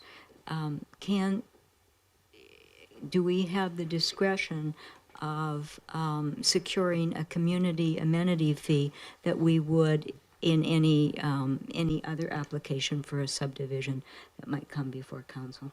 So I think it was about $5,000 or something. I'm not sure if I should ask Mr. McStravick about the potential fee or Mr. Green. Go ahead, Mr. Green. I guess, as we mentioned in the report, this is not a subdivision at this stage. This is essentially a heritage revitalization agreement, which is essentially the same process as a rezoning application. Given that the heritage designated property, that there's no major upgrades being proposed for that building, we do think it could be reasonable for the district to seek an amenity contribution in line with the district's community amenity contribution policies, so which would be $6,000 per new single-family dwelling. And that's obviously subject to the applicant, because that would be a voluntary contribution. So the property owner would need to be agree to that request. Great, thank you for that clarification. Councillor Braithwaite. Actually, that was my question. Looking at option number 3, where it says council refer the application back to staff and applicant to explore community amenities benefits related to this application. So that was basically the answer, is that it would be around $6,000-ish. But it could be, that piece could move ahead if we were to move this HRA ahead. Yeah, just for our clarification, does that stall the process, or can that happen concurrently, Mr. Green? Through the chair, given that we haven't drafted the agreement, that could be part of the agreement that comes back to council. If council direction is to go with that, we would incorporate that into the draft agreement that would then come back to council for consideration of readings. And just navigating this weird new world where we sometimes have to do public hearings and sometimes can't do public hearings, I lose track. So in this case, there is a public hearing. There has to be a public hearing in this case. The Right, legislation in relation to Part 15 heritage properties has not changed under the Bill 44. So my secondary question to that, just to remind me of the process here then, is if it moves forward today, that work would happen with the applicant. It would come back for first and second reading, is that correct? And then after second reading, we would go to a public hearing? Yes, correct. We would probably bring it back for that draft agreement and for council's consideration and for council's consideration of first and second reading and for council to direct staff to then schedule a public hearing for a later date. Okay, that's very helpful, thank you. Councilor Braithwaite, anything else? Okay. You may. Go ahead, Mr. Wilkin. Good evening, thank you. I'd just like to point out that the application is not just for a subdivision plan. We have included siting on this plan. So, but very carefully with Oak Bay staff, Parks and Talmac Arborist have been able to identify a site for a proposed new house, which is it's very specific, and it's in an area of the property that would maintain the Gary Oak Meadow and most of the major trees on the property. So we've done a lot of work to site this. I have my own personal reasons for not submitting the final design, but we have submitted siting that would be part of this approval. I just wanted to make sure that you're aware of that. I appreciate that, Mr. Wilkin. Go, Councilor Watson. Thank you, Mayor. I just wanted to go back and ask something more of staff. The staff are suggesting that a heritage alteration permit is not necessary or shouldn't be used because we've got nothing to evaluate any proposal against. But I just wanted to go back to the reference to the national standard and wondering, a question to staff, could we not still ask for an HAP for any future building on the new subdivided lot with reference to that very standard? Because I know it does deal with new building additions in relation to existing heritage properties. So there's certainly guidance in that document for the type of thing that might happen on a new lot. So that's my question. Mr. McStravick? Yes, through your worship, it is completely possible and within council's ability to require an HAP for the construction of any new house on a newly subdivided lot. That would be the default position because that new lot would inherit the heritage designation of the land from the parent parcel. And accordingly, any alteration of that land by creating a new house would require an HAP. It would require a specific carve out in the HRA to avoid the need for an HAP. So yeah, it is definitely possible. And in the absence of any other guidance, we could of course fall back on the national standards for whatever degree of utility or applicability they might have in this case. Thank you. Thank you. I just have one other question for applicants, and I think you have a comment I think you wanted to say as well. But just want to follow up on the comment made about the siting. So my understanding of this is that the application here comes with, and just want to reiterate what I just heard, it comes with specific siting. So the siting that we see in this document that locates the house in that sort of behind the front trees and in front of the back trees and that kind of meadow that's there right now with one tree being impacted. That's attached to this application. Maybe I should actually ask that question of Mr. McStravick, just to confirm. If I understood the question correctly, the answer is yes. Okay. And then Ms. Hillier? We did propose a sighting line behind which the house would not pass. Right. Because that's where the stand of Gary Oaks is, and it gives both the oaks and their canopy additional buffer so that they would be the most protected of any building site on the property. It would require the removal of one Atlas cedar and would not have an impact on the other Gary Oaks. I have another two quick comments, if I may. Go ahead. One of the things that I think council needs to consider is that the existing house would remain on a 28,000 plus square foot lot, which is a significant sized property in this neighborhood. I mean, there are other big lots, but it would still enjoy a lot more land than many heritage houses of this size do, and I think provides the stature for the house itself. When we purchased the property, all of the adjoining properties, none of them had heritage qualities to them. 50s houses, 70s house, it was just really not, there was no compatibility with 2031. And so I'm not suggesting that there's not an alteration by making the property smaller, but it still is a very significant parcel of property. The second thing that is somewhat concerning to me is that the Heritage Revitalization Agreement, one of the tools that it provides to municipalities is the ongoing commitment to the maintenance of the property, which was a problem with the designation. It didn't provide that. So there's an ongoing contribution by any owner of a property subject to a Heritage Revitalization Agreement to maintain the property. Council didn't have that before this agreement was in place. So the notion that you revitalize a house and it stops in time ignores the contribution on an ongoing basis to the heritage values of the community by having a house maintained and a property maintained. And I think that that's overlooked slightly in this report. It's as if the work was done, it's all over. The work of maintaining a house and a property of this size is significant, and it happens every day of your life. So I think it needs to be recognized that the community gets an ongoing contribution by this house having been revitalized in a way that maintains its heritage values. Thank you. We have the report in front of us. I don't see any other questions popping up. Are there any? At this point, I'm happy to take direction from council. If there's a motion that people wish to put forward, there's a number of options brought here. Go ahead, Councillor Appleton. I'll just move receipt of the staff report, Your Worship. Move receipt. You don't usually debate receipt because it's just receiving the information. All those in favor? Any opposed? None opposed? And Your Worship, I will make the motion that staff draft a Heritage Revitalization Agreement by law for 2031 Runnymede Avenue and bring back to council for consideration of first reading. Moved and seconded. Thank you. Do you wish to speak to the motion? I will keep it brief, Your Worship, and it is, I do recall context from the previous subdivision on the property, and so a lot of this is recollecting the discussion around that time about the original designation.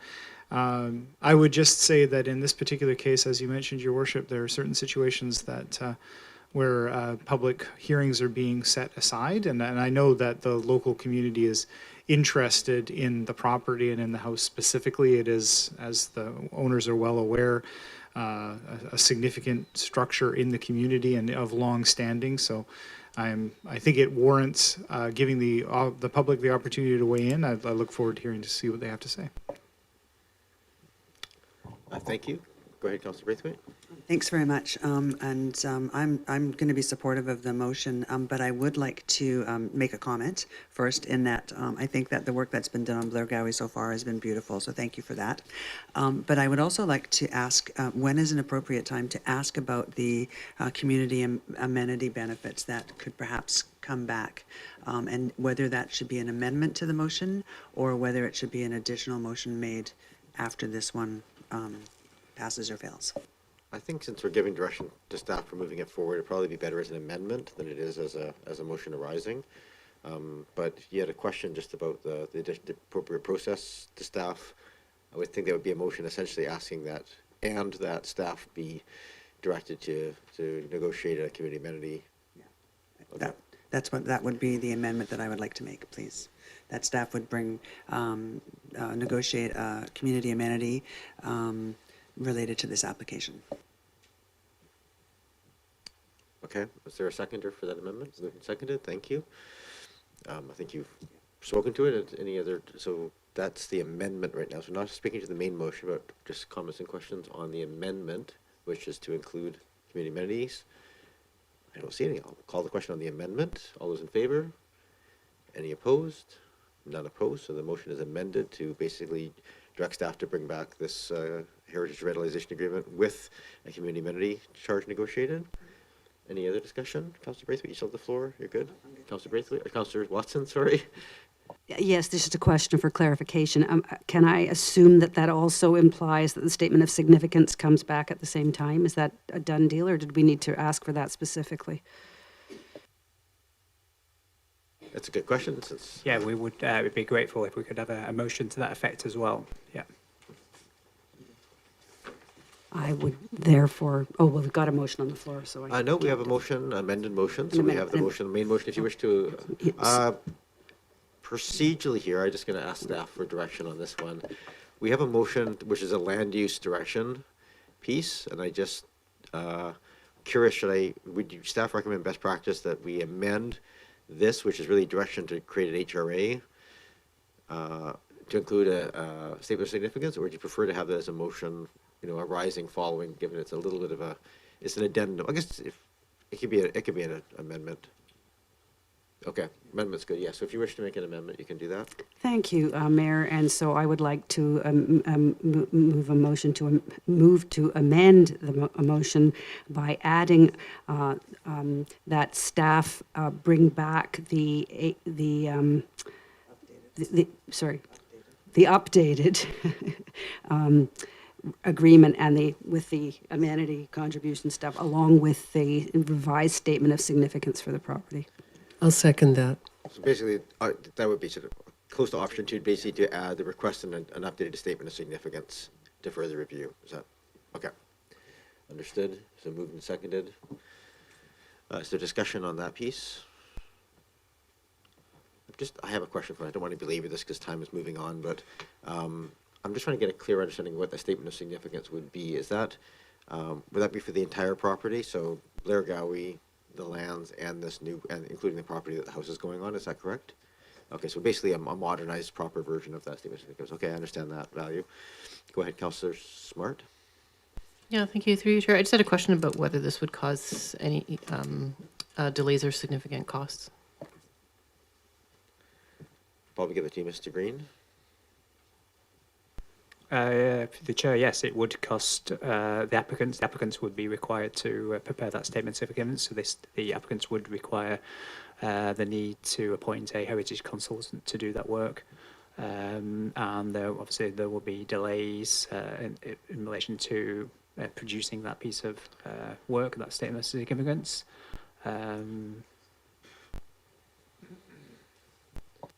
Yeah.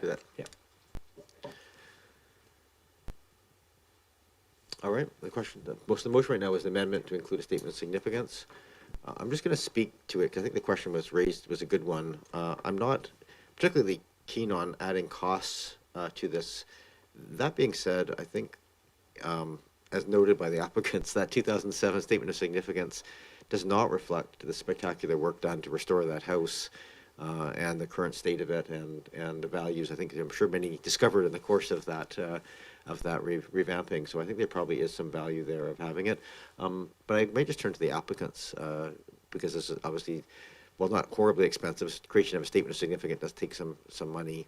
I'm just curious if you see, just knowing what you know, having gone through that renovation and knowing the current statement of significance that was drafted up in 2007, do you see value in that, having the documentation of the house more accurately reflect the current state? When we had a heritage consultant, we did a significant amount of work on the heritage values of the property and the house. So, and it was incredibly expensive, and it took a lot of time, months, 6 months maybe.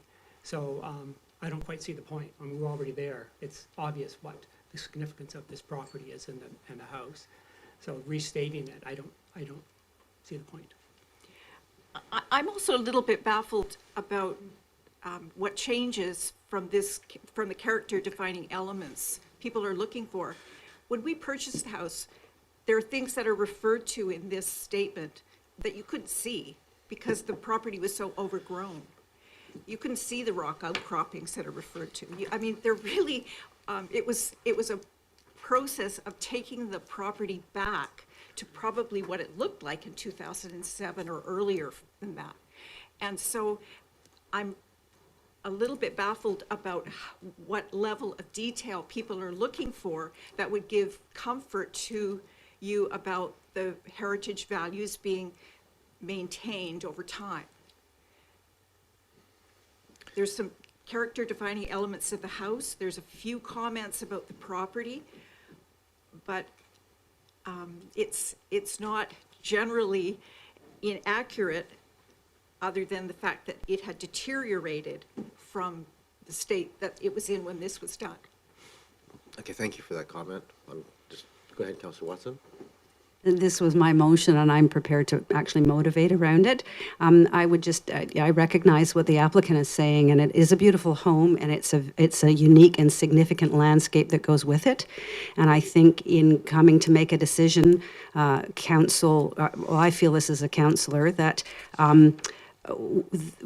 we've had one HRA, which has given the benefit of an additional lot and home, and we're being asked to make a decision that would permit another lot and home. And those are changes for the community around a piece of property that is valued by the community. So I think that having a modern look at those values that we are being asked to make decisions about is important as much for the record of the municipality as anything else, that we want to understand that, and we can reflect on that as we come to make a final decision about this when the HRA comes back to us with that information. So I think it's really important information, and I understand what the applicant is saying about the features of the house, but the relationship between the house and the landscape has not been commented on, and I would like to see some commentary about that we might see in an SOS. So that's my reason for requesting that document and the investment of that time and money to do it. I think it is valuable to the community to have that information. Thank you, Councillor Watson.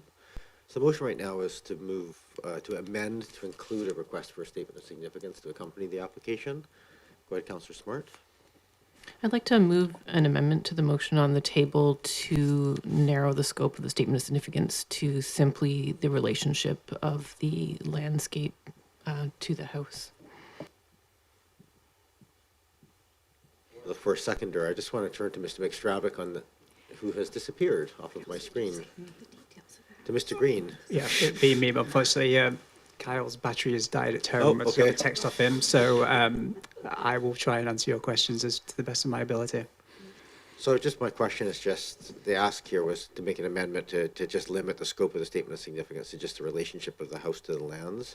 I'm not sure that's a feasible thing to do. I just want to just ask from staff's perspective if we can kind of create a limited version of a statement of significance, or if the statement of significance has to be essentially complete.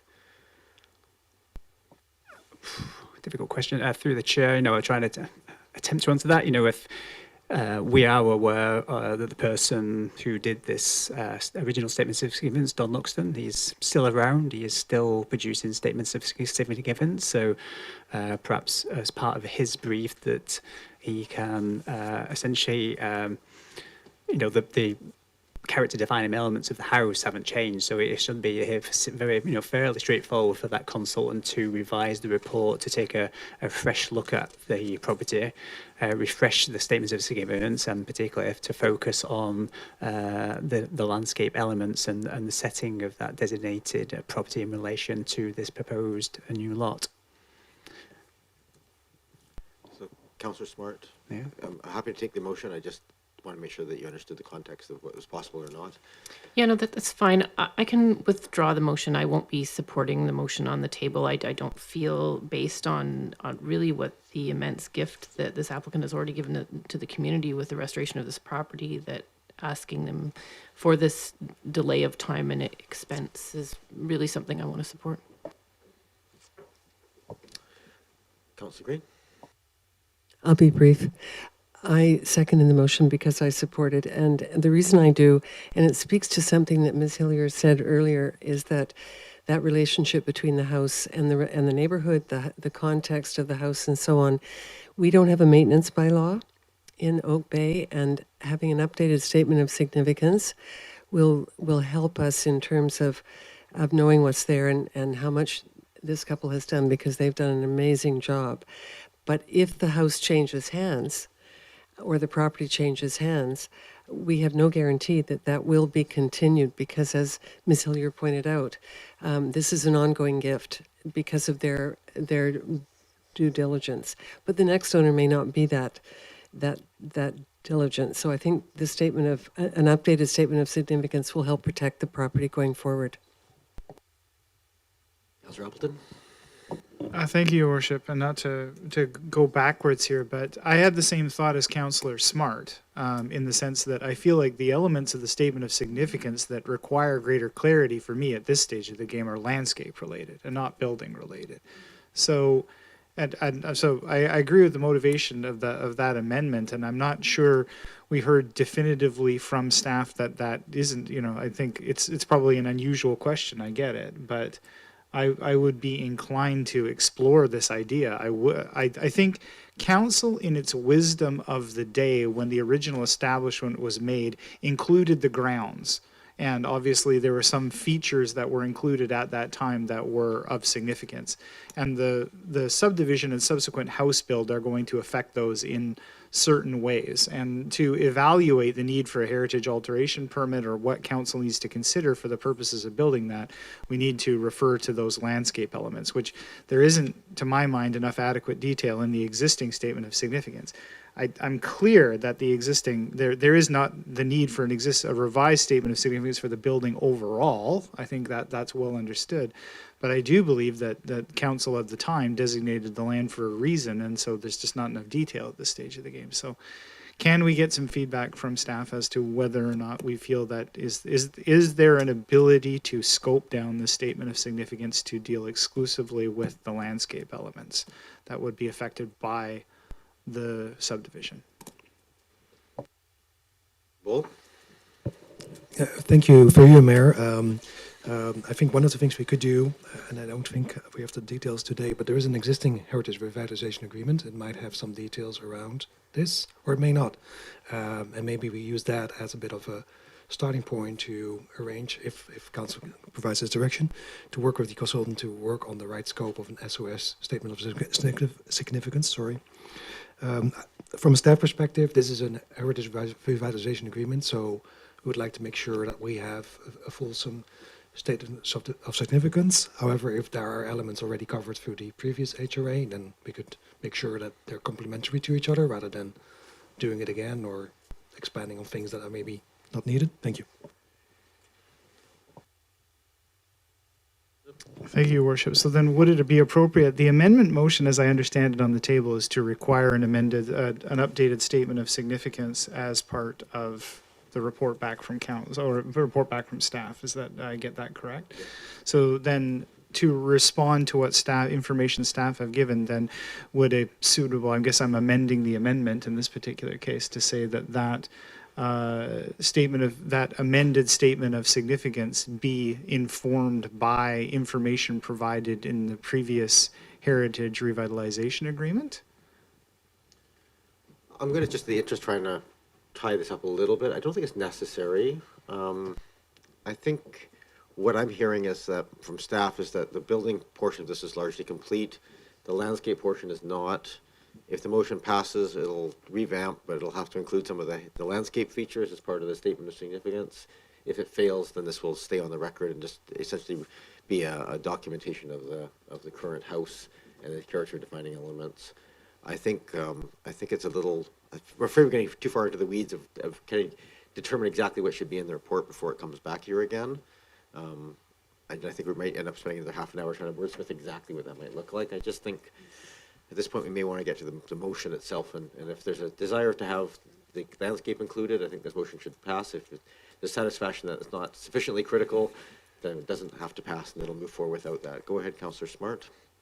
Yeah, thank you. Through your chair to staff, I guess, or I don't know who I'm asking this question to, but I'm unclear, perhaps it's to Councillor Watson, as to are we asking the applicant to go and spend money and many months preparing this thing, or is this something that staff potentially can do internally? Because I'm sure I'm supportive of getting a little bit more information of the that may already exist about the relationship between the building and the landscape. If it's no cost to the applicant and it's no many months of delay to this project. And that's what I'd like some clarity on, if anybody has the answer to that.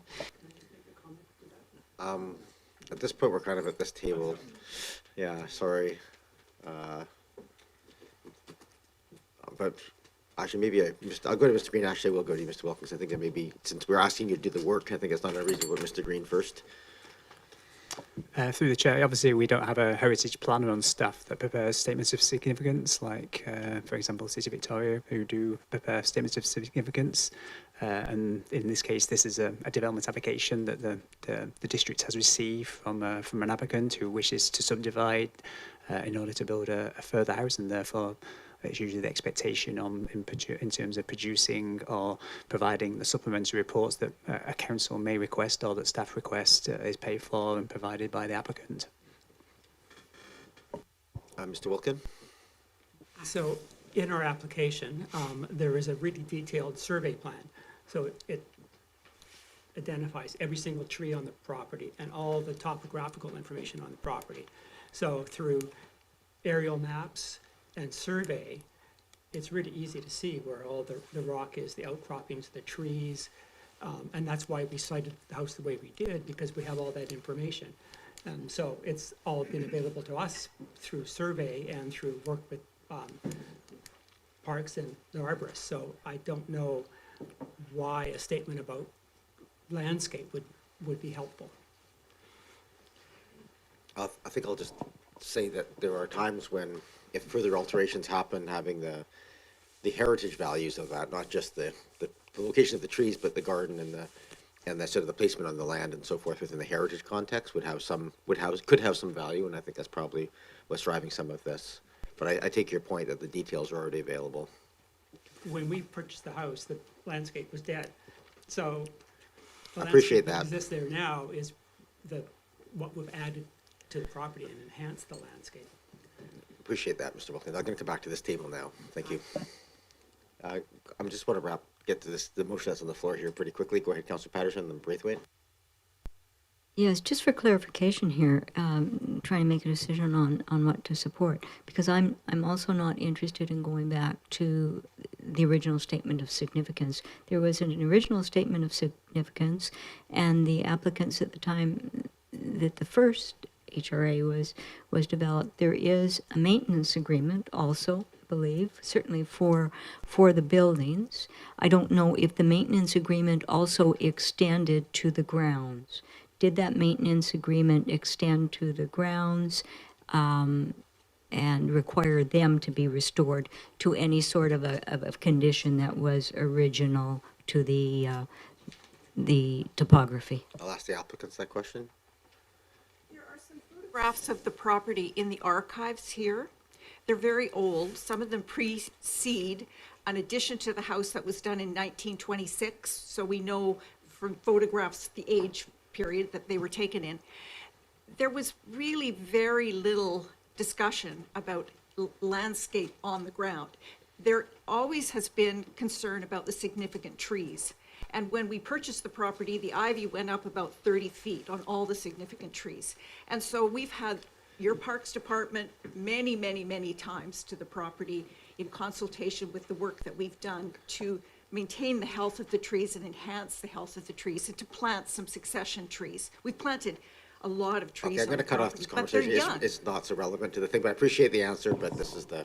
Okay, thank you. The question was asked, is there a maintenance agreement for the house or the lands as part of that last agreement? The maintenance agreement really relates to the architecture of the house and the building, because in most residential settings, as Kyle said, land is not designated unless it has historic context or there's some kind of a heritage garden like the one in Foul Bay that had heritage rhodos. Right, thank you. Going around this table, go ahead, Councillor Braithwaite. I really do want to get to the question. Yeah, thank you so much. I'm going to be supportive of the motion. I think that staff had asking for an updated statement of significance in as one of their options. I think that there's a reason for that. I think that from what I hear the applicant saying, they have the information that's going to be required to update that statement of significance. So it shouldn't take a lot of time and energy to do that, from what I hear them saying. So I will be supportive of the amendment. Thank you. Any other discussion? I have to say I'm leaning towards not supporting this amendment, and mostly because I take the point, and I do appreciate that. Well, there's some very spectacular, like original Italian gardens in the back and so forth. Those are largely now no longer part of sort of the integral part of the building, and aren't necessarily relevant to the house location that's being subdivided. So I'm not sure that the additional value of this within that context, but I haven't even decided. I'll wait and see how I feel if there's any other conversation, but otherwise I'm going to call the question on the amendment, which is to include a request for an updated statement of significance. Any other discussion before I call the question? Yeah, go ahead, Councillor Watson. Thank you. Thank you, Mayor. I would just like to close by saying that I do think it's a reasonable request, given the nature and the significant value of the whole property, both clearly to the owners, but also to the community. And in the natural course of dealing with all sorts of development applications, we ask for things that we need to make decisions. And given that the amount of information that's already available, I don't think this is a big ask. And I would encourage council to seek that information for sound decision making. Great, thank you for that. We've had a good debate on this. This is an amendment to the motion to include a request for statement of significance. So I'm going to call the question. All those in favor? And those opposed? Councillor Smart opposed. That carries. Probably more debate than we needed. So we're back to the main motion as amended, now amended twice. Any other discussion? I'm going to call the question. All those in favor? Any opposed? None opposed. That carries. We look forward to seeing this come back. Moving on to item section number 11. This is subject to public input. We have two DVPs. One is, the first one up is 11.1, Development Variance Permit 00147 for 2074 Neil Street. Mr. Muller, welcome to the meeting. Thank you, Mayor. Thank you, Council. The district has received an application for a development variance permit for the property located at 2074 Neil to allow for the construction of a single-family dwelling. The subject property is located between Foul Bay Road and Henderson Road. It's situated directly behind 2072 Neil and is accessible by easement via a shared driveway that is slated to be installed by Public Works later this spring.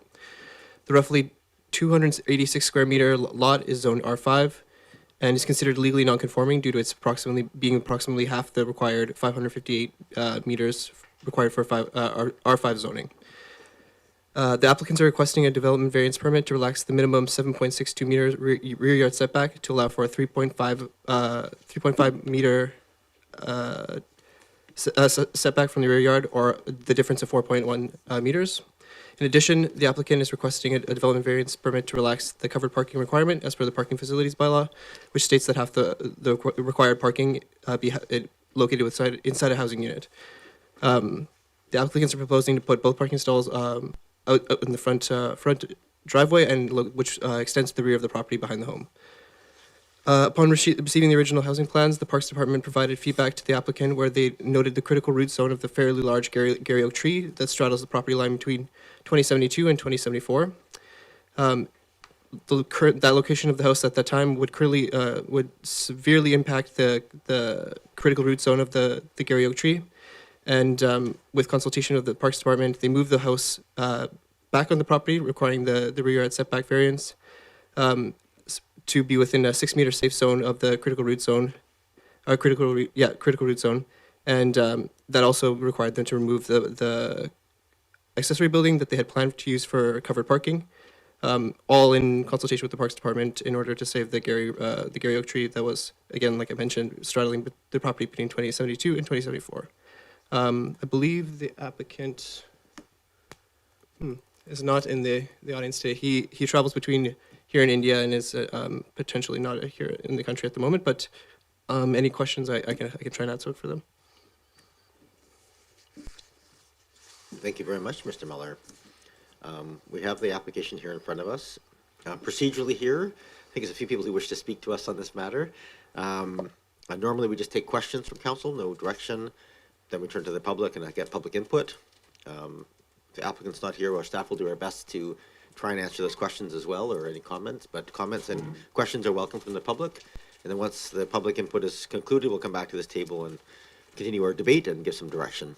So first up, questions from members of council. Go ahead, Councillor Braithwaite. Thank many you, Mayor, boards. and through you to staff. I remember when this application came up before a couple of times, and I seem to recall that we turned down the application for a driveway, but I'm trying to remember exactly what the driveway was like that we turned down, and if I'm correct in saying that we turned down the driveway, but I heard staff just say right now that they're approving a driveway to go in. So could we just get a little update on that, please? Through you, through you, Mayor, to Councillor Braithwaite. That was, if I can remember correctly, it was a DVP application for requesting to have 2 driveways located on the parcel. That was denied, and this is an entirely different driveway configuration that was approved. And there's also securities that have been held for this driveway currently to pay for the works being done. Any other questions, Councillor Braithwaite? I'll wait. I'll let others ask questions for right now. Thanks. Are there questions from other members of council at this time? Go ahead, Councillor Smart. Thank you. Through you, Chair, to staff, and I realize this may be more of an engineering question, but I just wondered if we currently have any policies encouraging or mandating permeable paving when driveways like this become so long on people's properties.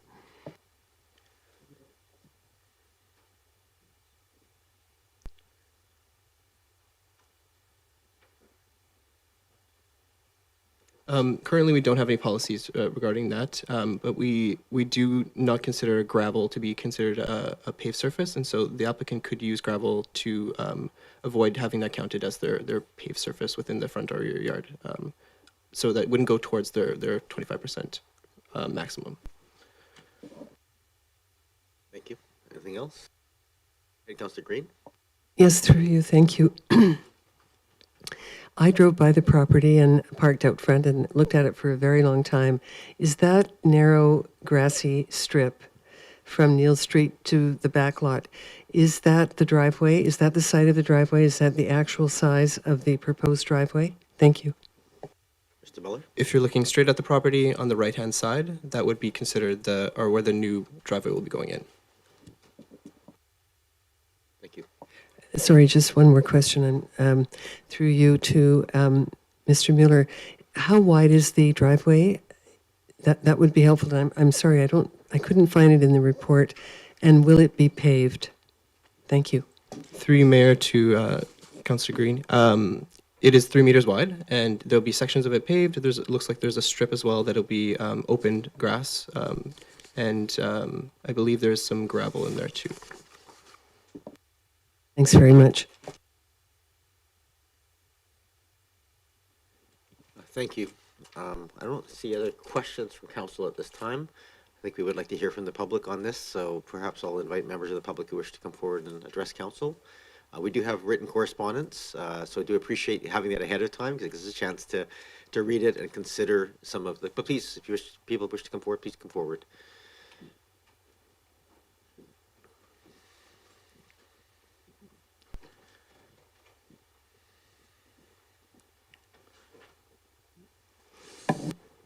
And welcome.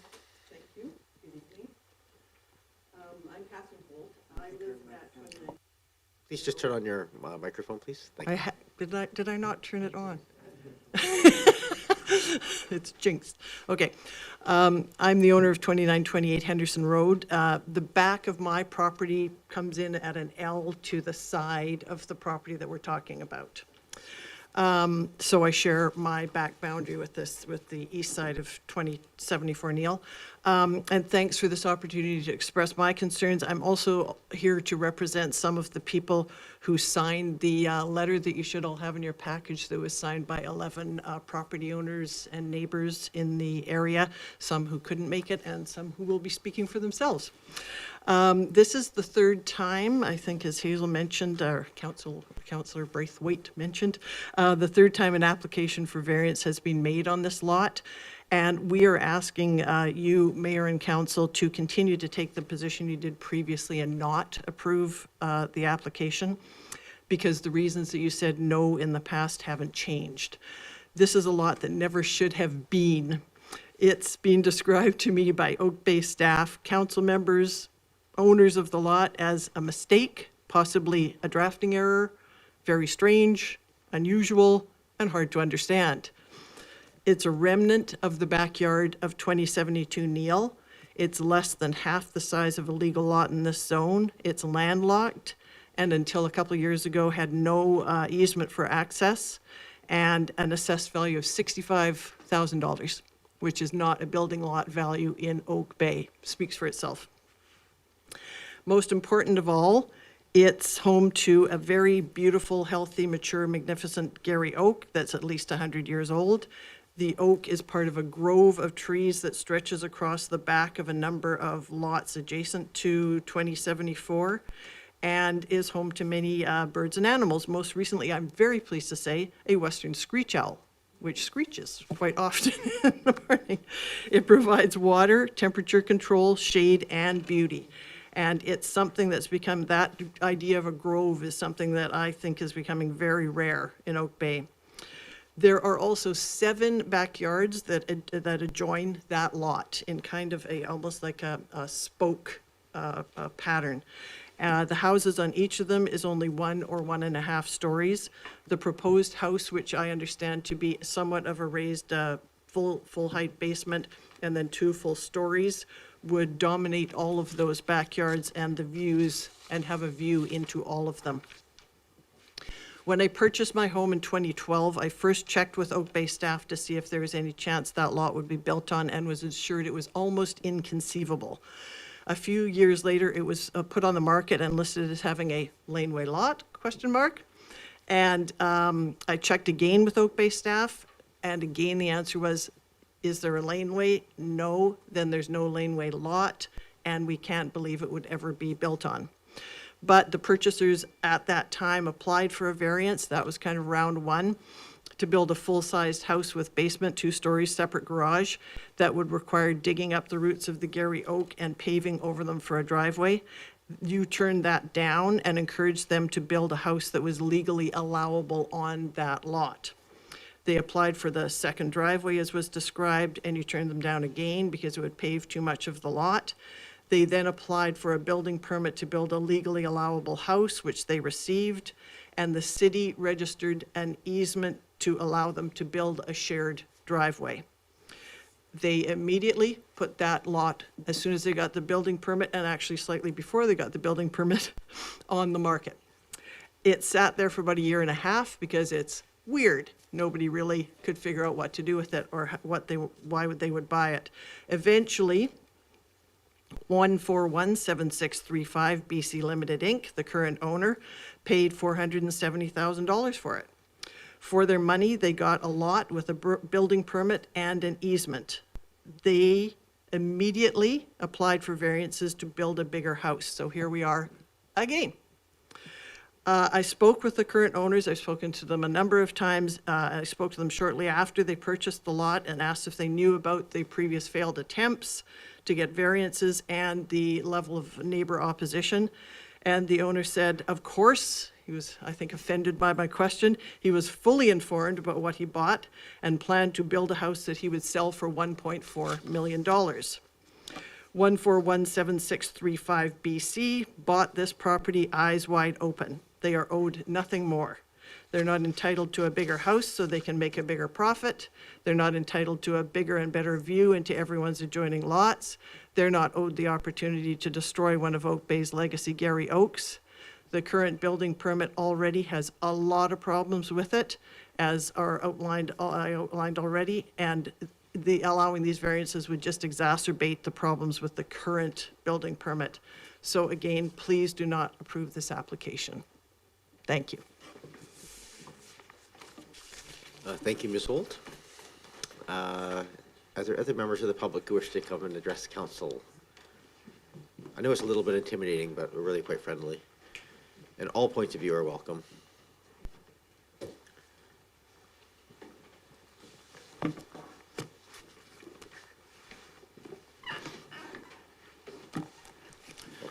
Good evening, and thanks for the opportunity to speak to this. My name is Steve Martin. This is my my wife, Drew Thompson.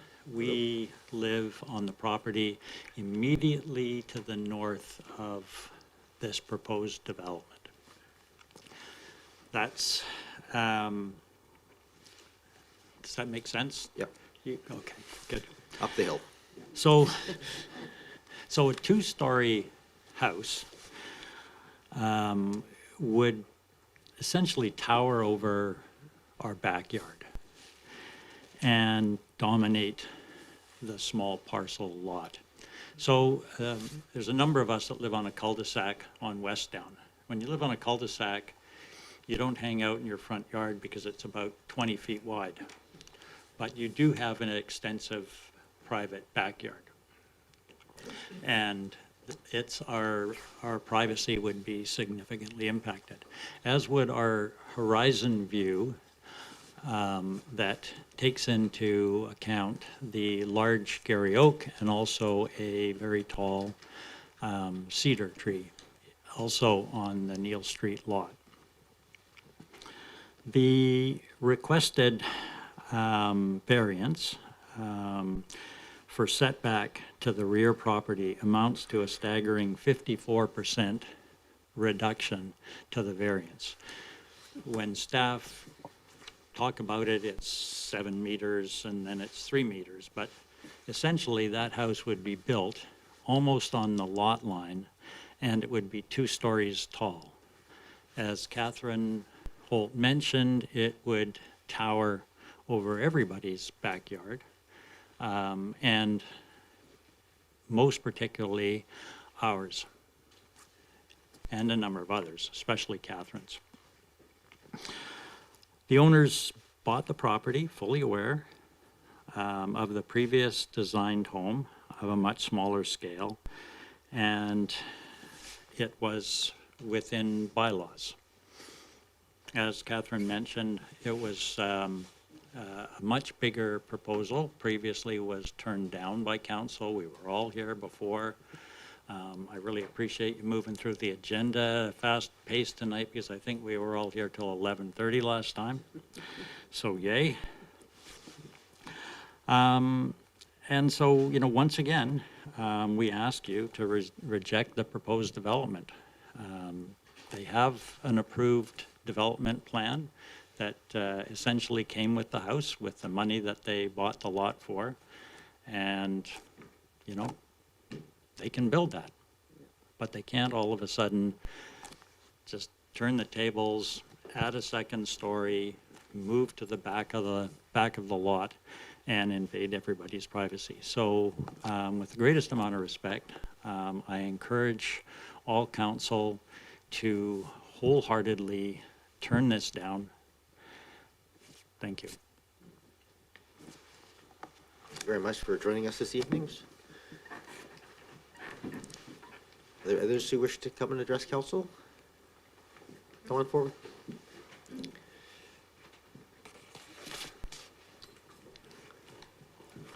So thank you, and I'm here with my wife. I'm Hunter Gordon and live on Henderson Road in Oak Bay.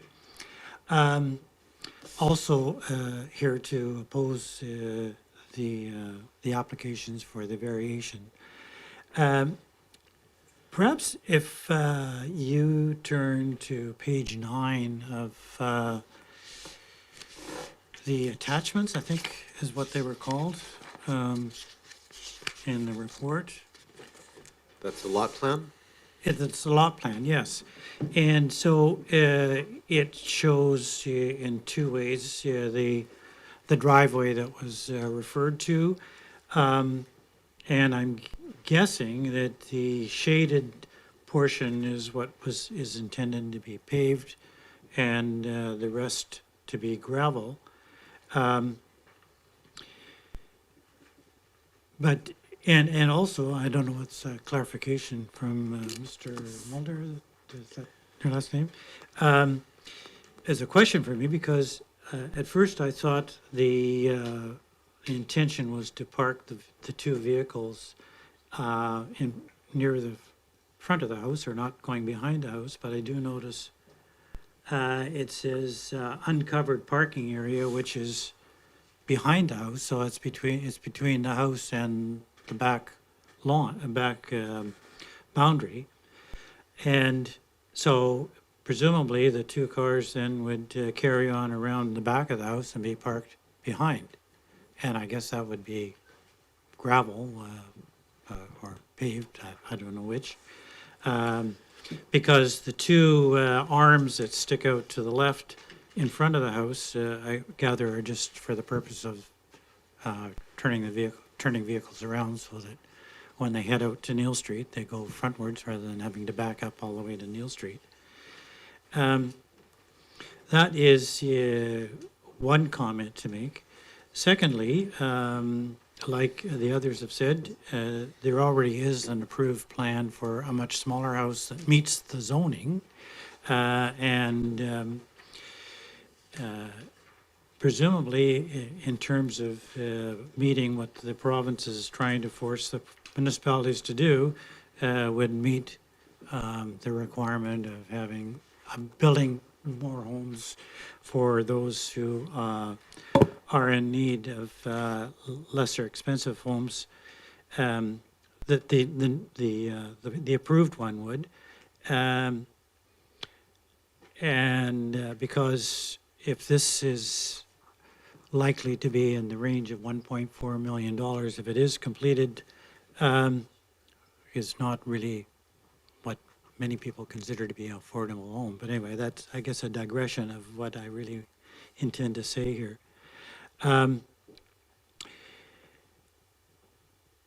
The other is, as you can also see, there is likely to be an added driveway and garage on the lot in front of it at 2072 Neil Street, because they've lost their driveway as a result of having the one on the right. And that's because otherwise the entire front yard would have been paved with, paved over, or almost the front yard would be paved over. So they gave up the driveway that's on the left of the house that's currently there. Now, just let me look some notes here just in case there was something else I wanted to say. I'm just going to make a Yes. point, because we are really here to discuss the variances of the setbacks and the, the parking variance. So just, you can talk, I'm not going to stop you from talking about what you want, but I'm just, those are the primary things Yeah, that we're no, actually I considering. appreciate what you're saying. I guess it's really saying that the variance, which is necessary to build this proposed larger home, would also, which would take up more of the land than the agreed one, I think should also be in the context of what else is going to be having to take place, and that is the garage to be built at 2072. I did see something, and I'm not quite sure who it was, but I think it was from Catherine Holt, that she had spoken to the arborist, or knew of the arborist for Oak Bay, who was looking at the oak tree in October, and indicated that the setback, or the new proposal would likely kill the oak tree, although that is not apparently the notes that were shown by the Board of Variance for the. Let me just. But there is an arborist report in here. Yes, that speaks and to that one did indicate that they thought it was okay. Yeah, that's correct.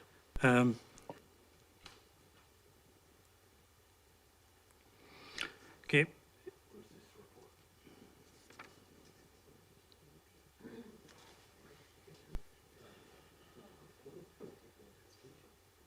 If anybody's looking for the arborist report, it's on Yeah. page 16 of the thing. Yeah. And Anyway, I think anything else I might have wanted to say, Catherine Holt has already said. So, thank you. Happens to me all the time here at this table, so.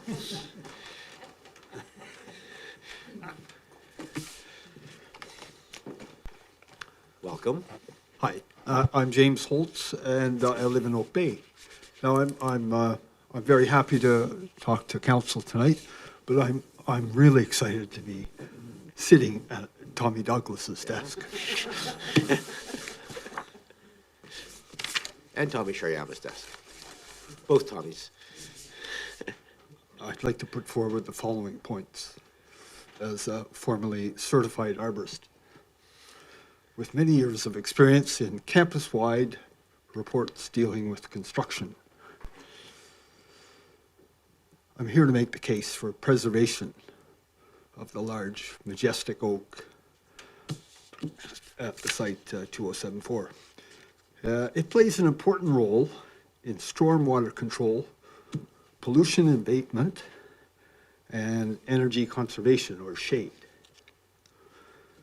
This tree needs three important factors to survive: water, soil or nutrients, and oxygen.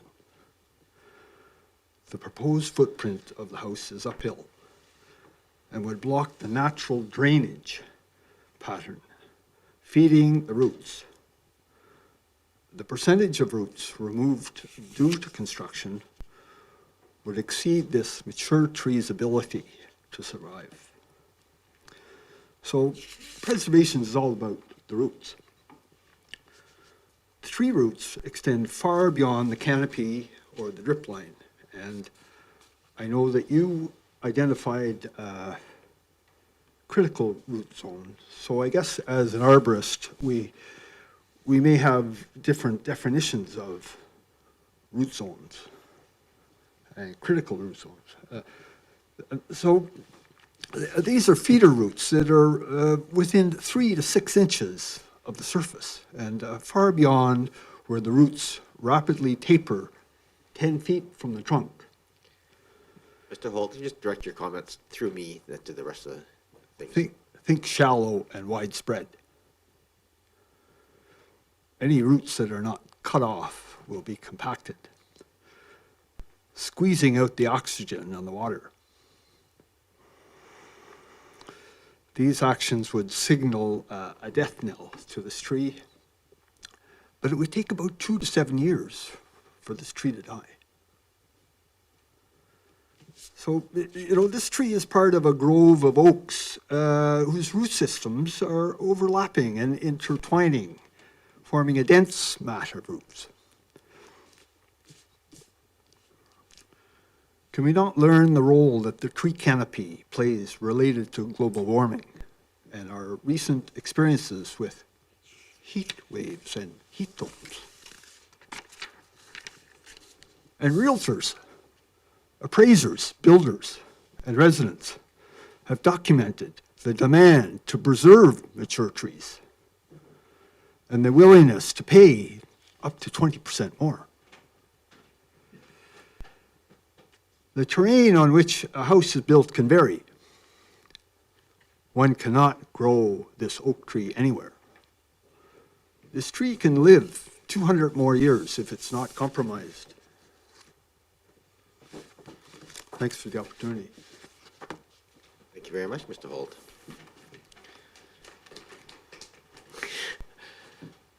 Is there anybody else who wishes to address council? Please come forward.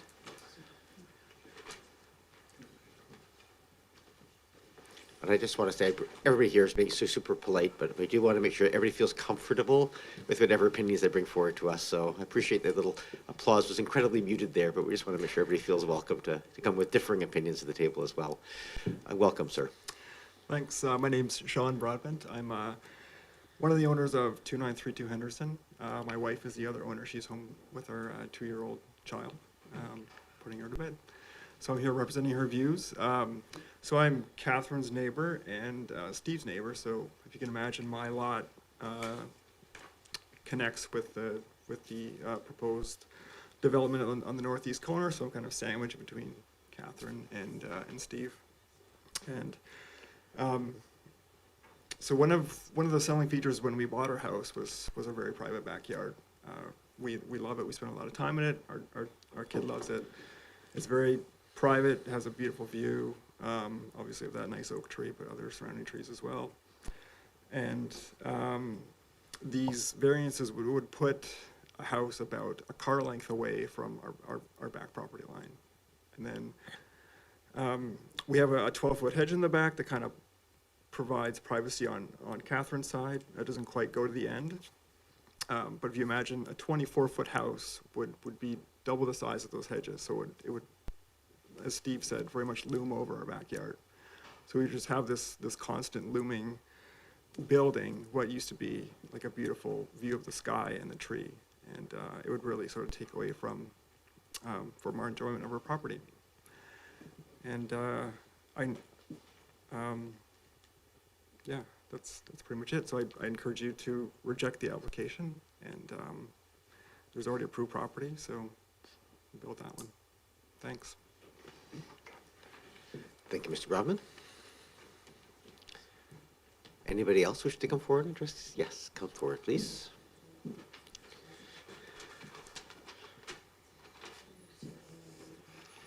Hello, good evening. My name is Lisa Johnson, and I'm an Oak Bay homeowner on Musgrave Street, so not connected to this property. But I do have a few brief points to make with regards to this issue. First, I do want to recognize that I support the need for more housing in my community, and that we as a city must step up to ensure a variety of housing is offered for diverse ages and demographics.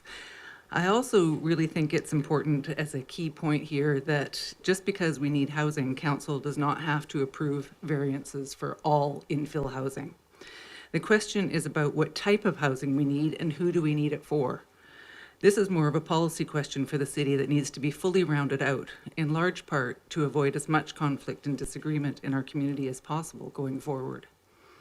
This is really the concern that brings me here tonight, as I'm not a neighbor to this lot in question, as I've already said.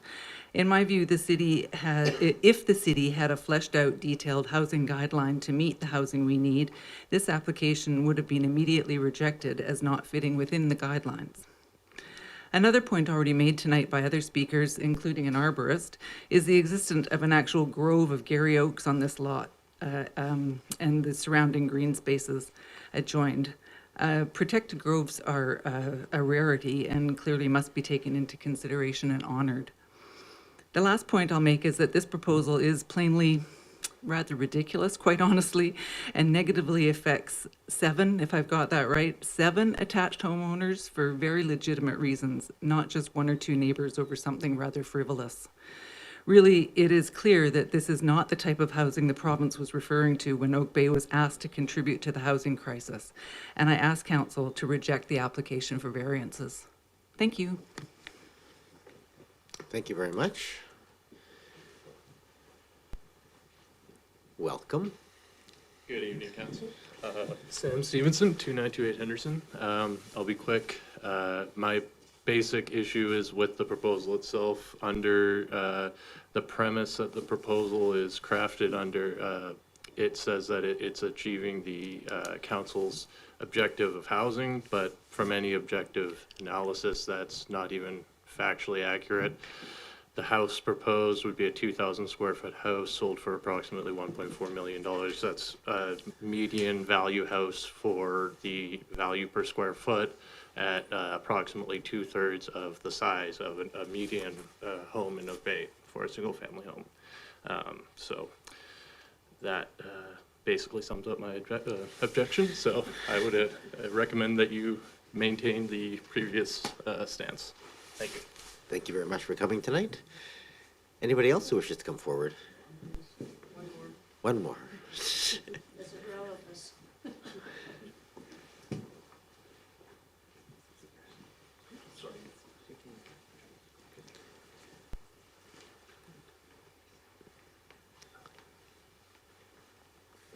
Welcome.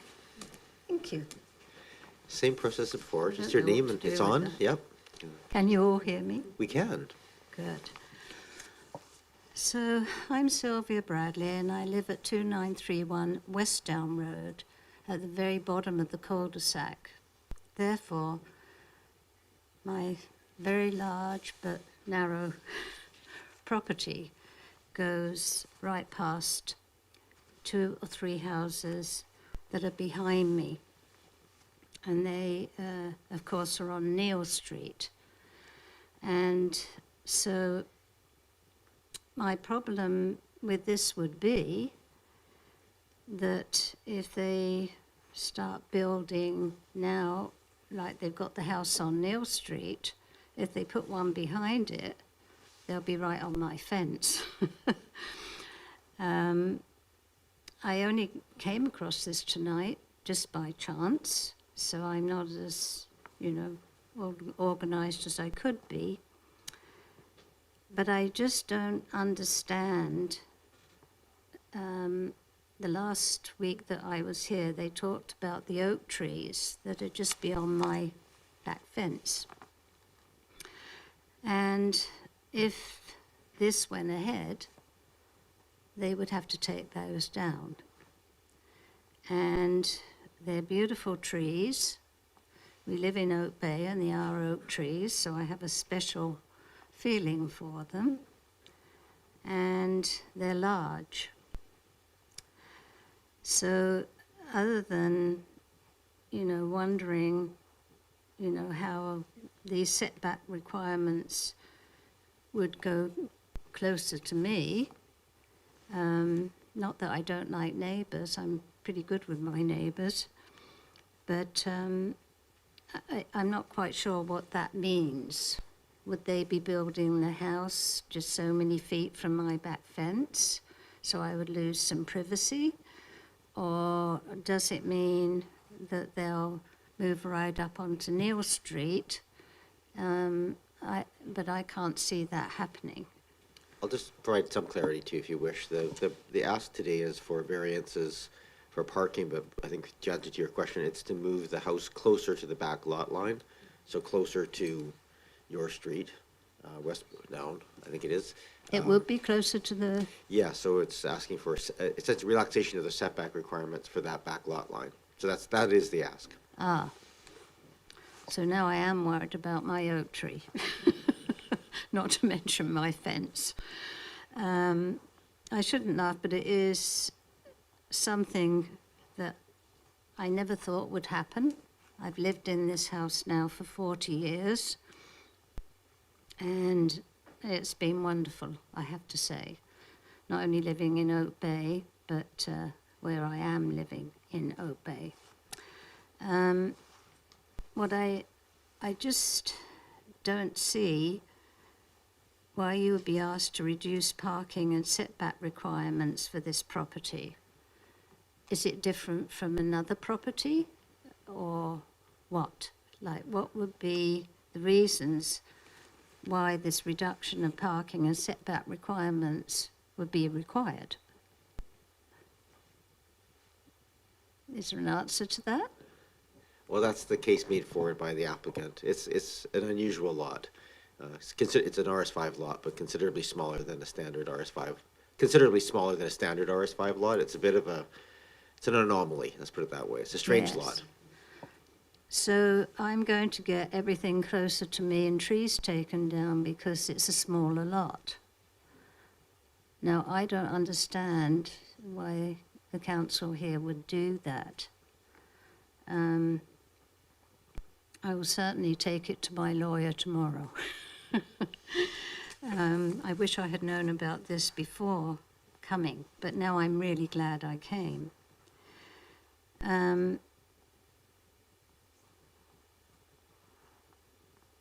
Yeah. Other than that, I don't have a lot more to say. You'll be probably very happy to hear. But I am shocked that this is suddenly... I wasn't going to come tonight, but I came because somebody said it might be a good idea. And I'm shocked that I'm faced with this, because if you bring stuff further towards the fence, beautiful trees will have to go. And they're tall, and they're oak trees. And also, I have 2 big dogs. just you, to Miss put a Bradley. lighter thing to it. They're actually Labradors and they are very well trained and lovely dogs. But some people don't like having dogs over the fence. I mean, you know, the other side of the fence, I should say. So that's all I have to say, except I'm amazed that I only came here by chance, and I didn't know that this was going, you know, to be considered. Thank you, Ms. Bradley. We do give, that is the purpose of the notifications, but I know sometimes our notifications just get a little glossed over, or the import of them is not always recognized. So thank you for coming here tonight. You're welcome. We do have somebody online, Jeff Barnett is showing us the name. You can unmute yourself and address council. You're more than, go ahead, you can have a seat. There's someone online who wishes to address us as well. So thank you for coming. You're welcome. Thank you. Please don't take those oak trees. They're my friends. Welcome, Mr. Barnett. Thank you, Mayor and Council. I'll keep my remarks very short. My name is Jeff Barnett. I live at 2935 Henderson, basically across the street. The actual work and housing on that street doesn't affect me directly, but I know for a fact that has been an incredible amount of stress and effort for Catherine to have to deal with this on several occasions. And my concern is if you let this one go through, what could possibly happen in my area? So I'm strongly supportive of the information that Catherine has provided to you, and I would strongly urge council to not allow this to happen because it will, in my opinion, set a very unnerving precedent. Thank you. Thank you very much for joining us, Mr. Barnett. Is there anybody else online or in? Oh, yes. I just identified as iPad, so you have to just give your name and municipality of residence. You just unmute your, there we go. Hi there, my name's John Atkinson and I live at 2995 West Down. I'm a delivery personnel in Canada Post and I deliver that route, especially on this address, 2000 block Neal Street. I walk by there hundreds of times, but currently now on a different route. But I strongly hope you reject this application because, like person previous said, it would possibly create a precedence. And I have a new granddaughter, and if I lived at 2072 Neal Street, and if there was a big truck that I would have to go by to do the construction of this house, and I just couldn't imagine a big truck going 1 foot from the possible bedroom. So I just, hope you reject this application. Thank you. Thank you very much for joining us this evening. With that, I don't see other hands indicating they wish to speak. Okay, we'll come back to this table then. Members of council, we've heard the presentation, we've had comments made from public. Welcome. At this point, if we take a motion to receive, I think we can take comments and Move receipt. moved and seconded. I'll just leave that motion live and we can just, so we can speak to the application or you can ask questions. Go ahead, Councilor Braithwaite. Yeah, I do have a question, and it comes from something that Mr. Gordon brought up that I had not seen on the when I was looking at the plans, and that is the uncovered parking area in the back of the house. Can staff perhaps speak to that? And I believe that was on page 8 or 9. 9. And you're speaking to the current house or the new lot? The new lot. Okay. And it does show on that, on page 9, something in the very back of the house. There's a line that is drawn behind the house, and if you follow the line out, it says uncovered parking area. Mr. Muller? I can't say this for absolute certain, but I know that the original plans had the parking area in the back, and those were adjusted to as per the arborist comments and as per comments from the building department, and that I think is an error, and hasn't been removed from the original plans, and it was pointing to what was the original rear covered parking area. It was uncovered and I believe was supposed to be removed. So there's no indication of any parking going there now, as per some of the comments they received, and I believe that is an error. Thank you for that clarification. Go ahead, Councillor Braithwaite. Thank you. Yeah, I mean, I hope it is an error because otherwise that driveway would have to go even further down to be able to access something in the back. And that would be, I don't even know if there's enough room there for a car or a vehicle to go back there. So thank you. And that's the only question I have right now. I'll have comments later. Councillor Smart, and then Watson, and then Appleton. Go ahead, Councillor Braithwaite. I did have one other question, and that was on the house in the front. There was also a comment about a garage there. Is that a separate permit that's going to be coming for a new garage on the house in the front? That's an already approved permit for that garage. They actually have the obligation to build that in order to meet their covered parking requirements. Okay, thank you. But again, that is a shared driveway that they have. There's not going to be a second driveway put in. Correct. The application for the second driveway was denied. Thank you very much. Go ahead. I have Councillor Smart, then Watson, then Appleton.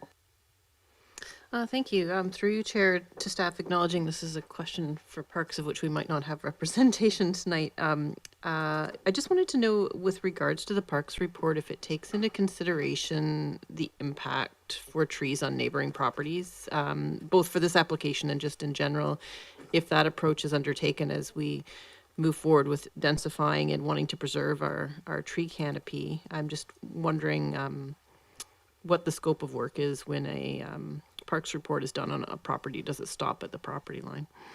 Through you, Mayor, both in our development review meetings and in each individual case, the parks will take into account the trees on the immediate property as well as the trees on the adjacent properties, both by looking at their critical root zones and how far the roots extend out from the tree, as well as just the construction work that's being done and any sort of mitigating factors that will need to be put in place on the property and neighboring properties, our boulevard as well too. Anything else, Councillor Smart? Yeah, thank you. Through you, Chair, just following up on that question, then the parks report seems very brief. So I'm just, it seems, I'm only left to assume then that they don't think there's going to be any impact to any of the neighboring trees. Is that a correct assumption? Correct. Through Mayor, correct. And just to give a little bit of context on that, there was an original plan and an original tree management plan that came out. The Parks Department sent me feedback, which I gave to the applicant, and there was adjustments made after a site visit with the Parks Department and the applicant and their arborist. And they you're correct to believe that after reviewing their tree management plan and speaking with the applicant, they don't believe there's any risk to impact of the trees. Mayor, if I could jump in for clarification. Go ahead. We don't usually go back to the thing, but I just want to say, why has nobody seen this tree management plan? it's whatever's in the package is what everybody sees. So that's all we have at this point. So thank you. I just want to make sure that we. Go ahead, Mr. Bull. Thank you, Mayor. I do want to point out, because the way the question was asked, this doesn't mean any impact on adjacent trees. It means that, according to the best practices to deal with situations like this, proper mitigation plans have put in place for these trees, and there's no removal of trees. So that's what the arborist report will describe. So it's not affected whatsoever, right? There is change to the site in the area, but it's in a realm that's acceptable and safe for the trees involved. Thank you. Councillor Smart. Thank you. Through you, Chair, to staff. My other question is just with regards to the parking design and screening, and I gather this is, perhaps an atypical situation, but just trying to imagine we're moving a lot of cars to the middle of a lot. I just wondered if there were any discussions around screening of vehicles in part of the development permit design. Through you, Mayor, not that I know of, there was no discussion of the screening of vehicles. There was originally an accessory building for the garage, but due to the arborist report and the efforts to save the Gary Oak, that became that was removed from the plans, and so therefore now currently the vehicles would be stored, are proposed to be stored on the driveway. Go ahead. Thank you. Just one last question through you, to staff. I can see that a lot of effort was put in with regards to siting the building in relation to the trees, and even to keep the form fairly modest and to avoid overlook in most directions. But I was a little bit surprised about how much overlook the windows had towards the north still. And I just wondered if you could comment on just being familiar with design guidelines for carriage houses and similar situations. For this, typically the recommendations are to not have overlook when you're this close to a property line, and I'm just wondering if there's any comments about trying to mitigate the overlook situation with this design, and what the process was with the applicant. Thank you. Through you, Mayor, it would be difficult for me to, without the applicant here, to speak to specifically too much to their design. I know that from the letter of rationale and through discussions with them, the reason for this design, this new design, was as opposed to the original one. The original one, in their opinion, was not family sized. It was too small. It was what they would consider like a cabin size. This current design was made to maximize the FAR. It was made to maximize the space so that a family could reasonably live in it and feel as if it was a home. And it was the sizes and restrictions on that is due to the size of the lot. The windows to the north, I couldn't speak specifically to. I imagine it would be also just to play into that livability of the house, but I couldn't say for certain. I know that the applicant, if he was to receive feedback on that, would definitely be willing to address that, but I can't say for certain whether or not they would, but they're very flexible to this point, and so yes. Thank you. I have in my speaking notes Watson and Appleton. Thank you, Mayor, and through you, a question to staff, and I'm referring specifically to Staff Report Attachment 1, the location plan. And I ask this question because I have none of that history that some of the other members of council do about other approvals that have been given for this particular lot. But I notice on the location plan, as it's presented, this lot is of one of at least 6 landlocked lots, 2 of which on the plan already show having homes on them. And I wonder if you could just give me a little history on how that happened and what the nature of the other 2 houses are already that abut at least, well, as many properties in the neighborhood. So if you could just comment on that, please. Correct. Through you, Mayor, correct. There are roughly 6 lots. This is, I think, one of 4 that are remained undeveloped. The remaining 3 after this one are potentially have the ability to be developed. From what we can tell from our records, this was a subdivision done in 1911, and that's about as little or as much as we have, unless I'm forgetting something. But on that, and so the applicant bought this lot, as we all know from what we heard, and is from. There was a previous building plan approved for it, but the other 3, from what I know, don't have any sort of building plan approved for them. I believe there was an amalgamation where 2935 happened that opens up onto Fell Bay Road. It turned into a panhandle lot, so it's the combination of 2 of those lots. Yeah, other than that, we're kind of in the gray, or the dark for the rest of the. If I could just follow up on that, thank you, Mr. Mueller. I do see at 2040 and 2042 2 building forms, and when I went by, I wasn't able to see what those are. Can you say anything about those 2 existing houses, or maybe they don't even exist anymore? But I am curious to know what's already in the neighborhood on a lot of equivalent size, landlocked lot of equivalent size. Yeah, through you, the Mayor, I was looking up in our permit data for those properties because there's definitely houses on them right now. Both of those houses date back from 1998, but I don't have any other details in the records readily available. Thank you. Thank you. One of them is visible in the we're kind of at this point at this table now having a discussion, so we don't take any further comments from the public. Point of order, Your Worship. Can we maintain to the rules of procedure, please? Yeah. Thank you. Appreciate that. Anything else, Councillor Watson? No, that's all I had. Thank you. Thank you, Councillor Appleton. Thank you, Your Worship, and through you to staff, I'll be brief. Various references have been made to the previous building permit that was previously issued still being valid. Just to confirm with staff, does the current property owner have the ability to execute the building permit that was previously approved and is, I think, referenced in the letter of rationale in attachment 5, I believe?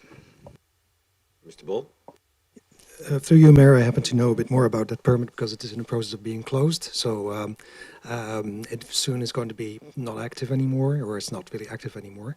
However, that permit was issued back because it worked with the envelope from the zoning bylaw. So there was something approved that could be built. It's a smaller house, as was commented on, but that permit is no longer active. Thank you.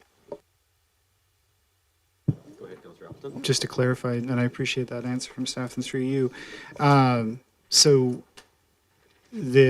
essentially the ship has sailed on that permit. That permit is essentially no longer valid should they choose to reissue it. I suppose they would have to, if they resubmitted an identical plan, they would not need to return to council, is what staff is saying. But this current permit has expired as it's currently issued. For the record, that was a nod from staff. We can't hear it online, for the record. Anything else, Councillor Appleton? Any other questions? Just for my absolute clarity here, to staff, what is allowed to be built here is a house. It's quite small, and it would require the removal of the oak tree in the lot under the current building permit. Is that correct? Through you, Mayor, to Mayor, are you referring to the current building permit as the one that is expiring? Correct. Does it require removal of a tree? Yeah, through you, Mayor. Sorry, I was confusing the two files. I was looking at the permit file, the one that's recently got cancelled or was expired, and we confirmed with the owners that it was going to be cancelled.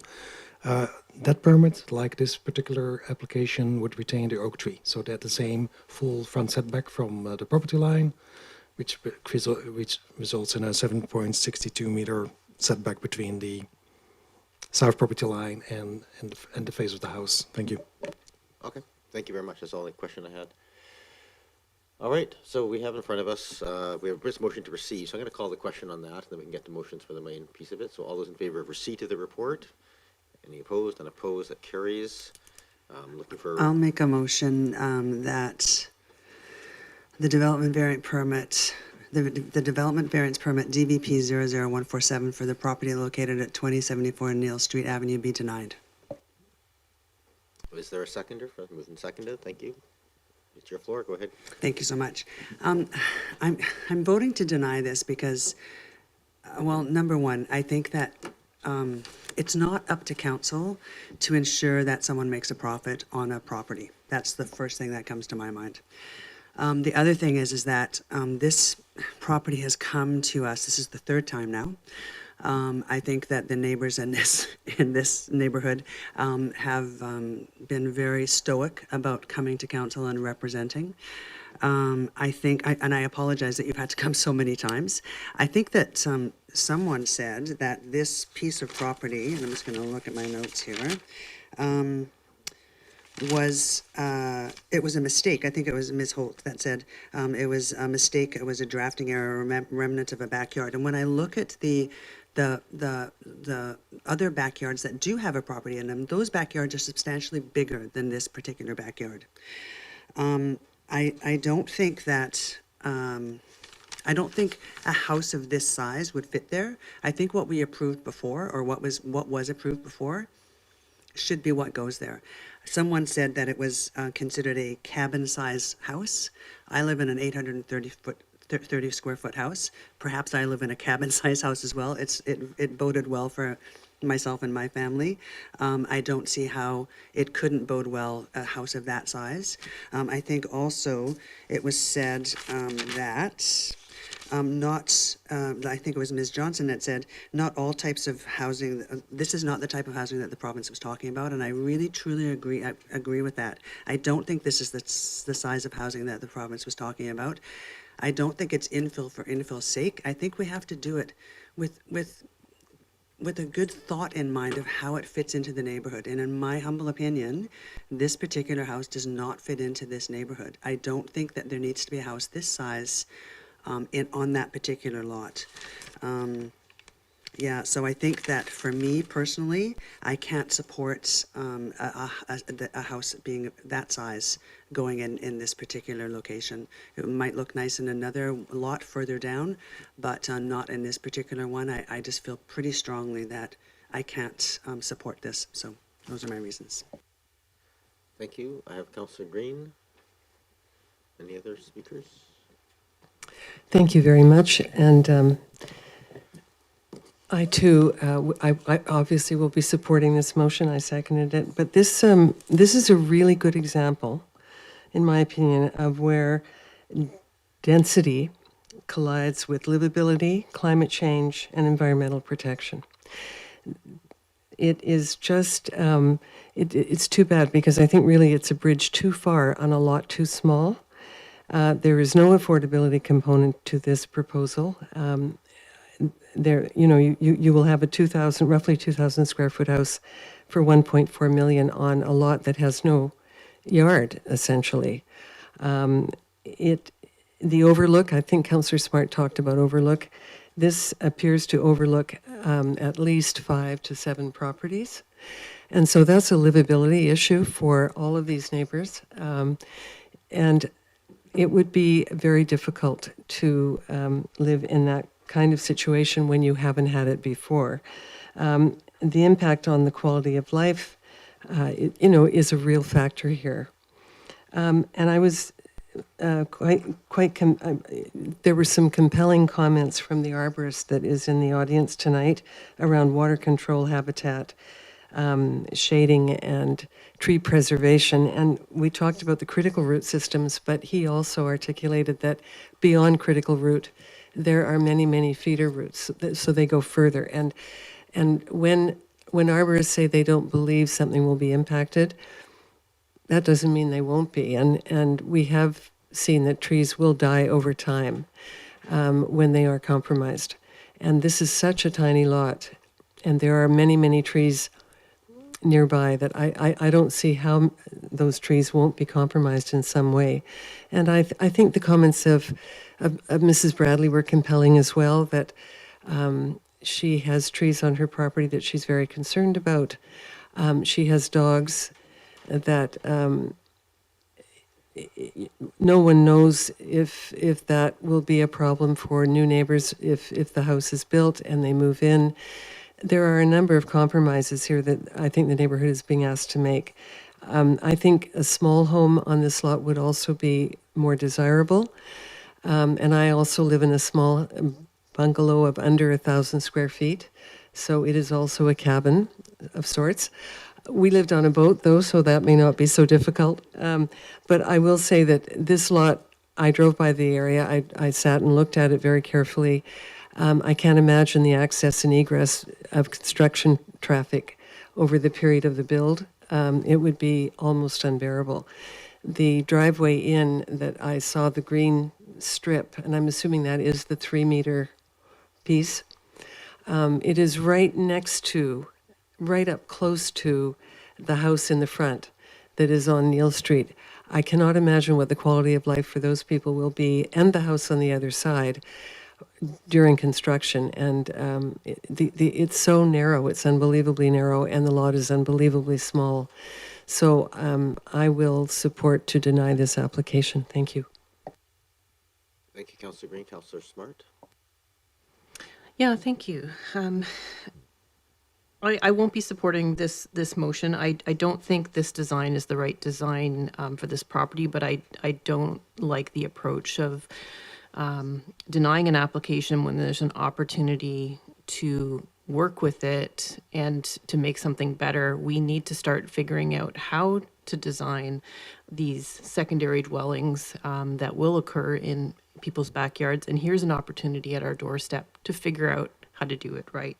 So I don't agree with saying no and turning someone away when we are in a housing crisis and someone's trying to build a home. And this is a candidate lot for such a situation. This is a small lot. This design is actually working with quite a few of the actual requirements. There's not very many variances asked for here, and I don't think we should turn it away.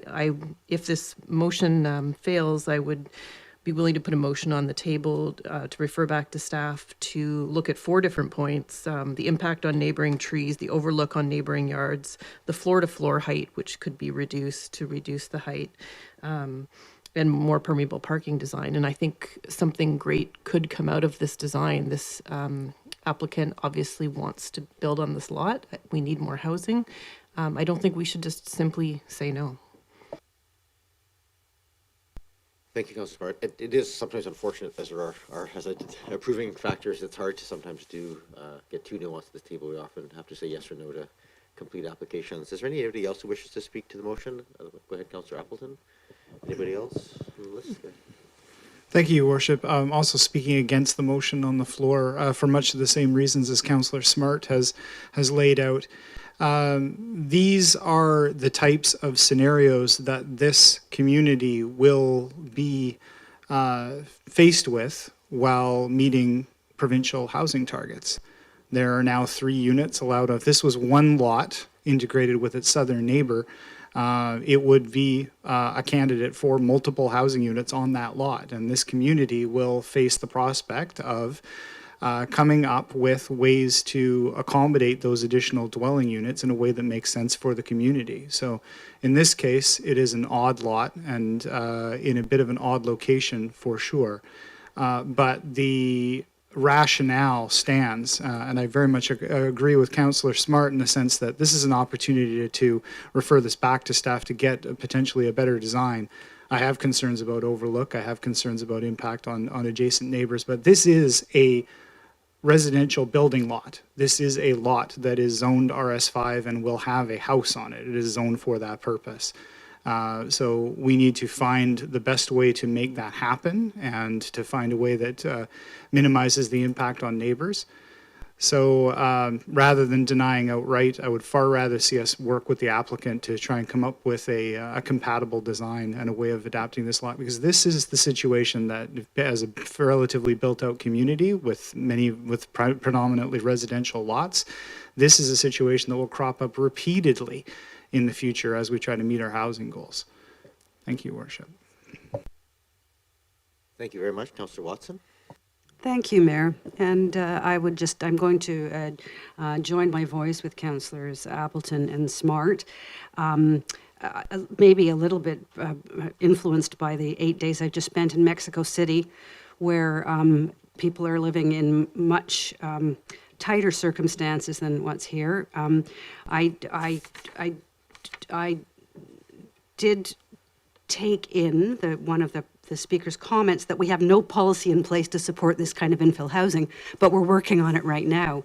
And I think this provides a really good opportunity to see what can be done in the very kind of situation that we are going to have to be able to accommodate housing by June 30th of this year.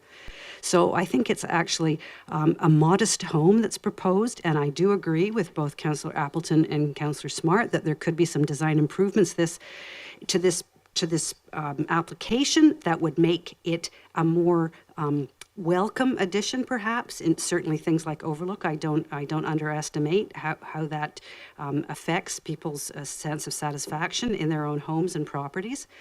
But I do comment, although we don't have any information in front of us, for 25 years there have been 2 small homes just further down the block, and the community has lived with that. And so I think that it's entirely appropriate that somebody come in here and develop this legal lot with a modest small family home. And so I will not be supporting the motion. Thank you, Councillor Watson. Is there anybody else who wishes to speak? Go ahead, Councillor Patterson. Yes, thank you, Mayor. I will not support the motion as it's put forward. I do agree with other members of council. Change is occurring out of necessity, and we don't have the standards developed yet, but we need to work on that. I would also like to see it go back to staff for changes that could make it more compatible and more acceptable to the rest of the neighborhood. My concern about this, really about this application, though, my greatest concern is that this is probably one of the smallest lots that we are looking at and have looked at, and I don't, there's not many variances required on this. There's only the one, so that's very minor. But this type of development could in fact increase values in this district to such high levels that in fact we will not be achieving the affordability. We'll be raising land value and ultimately increasing the cost. So I respect that staff's presentation here and all of the reports that are in here support the staff recommendation of allowing development to go forward. But I would like to see it referred back to staff to see if it can be modified in a way that is more acceptable to the neighborhood. Thank you. I'd see a motion to extend the meeting. I'll move to extend the meeting until 11 o'clock. Is it seconded? Second, any discussion? All those in favor? Any opposed? None opposed? Don't want to go past 11 tonight, folks, so I think, yeah. Do you want to say something first? I'll speak, sure, because I think, I'll say this is not a straightforward application. I think the applicant, I will recognize, I think they've done an effort to try and build a reasonable home with modest overlooks, of moderate size on a very small lot. I think, architecturally, et cetera, they've done a reasonably good effort at what they've tried to accomplish on it. That being said, it's no doubt that it does overlook a lot of the neighboring properties just by its, by the nature of its location and the fact that they've gone up for it. So it really comes down to me a little bit about really, at the end of the day, it's not a matter about approving. At the end of the day, we're here to approve a variance. So, there's no obligation here for council to approve it or not approve it. The applicant has made a case. I think it's a supportable case to a degree for what they're asking for. But really, at the end of the day, the parking not an issue for me, but the rear lot line setback has a direct and significant impact, married with the second story of the building. That's quite considerable. And if we're looking at this as a precursor to future developments, and I think we are looking for these kinds of infill developments in backyards. I know when we were going through our infill housing program, we had a lot of conversations about making these kind of developments sensitive to the neighbors, right? Keeping them at one story or minimizing overlooks and having those kind of factors to it. And in fairness, we don't have those guidelines, and that's because we stopped that process because we're dealing with the provincial pieces right now.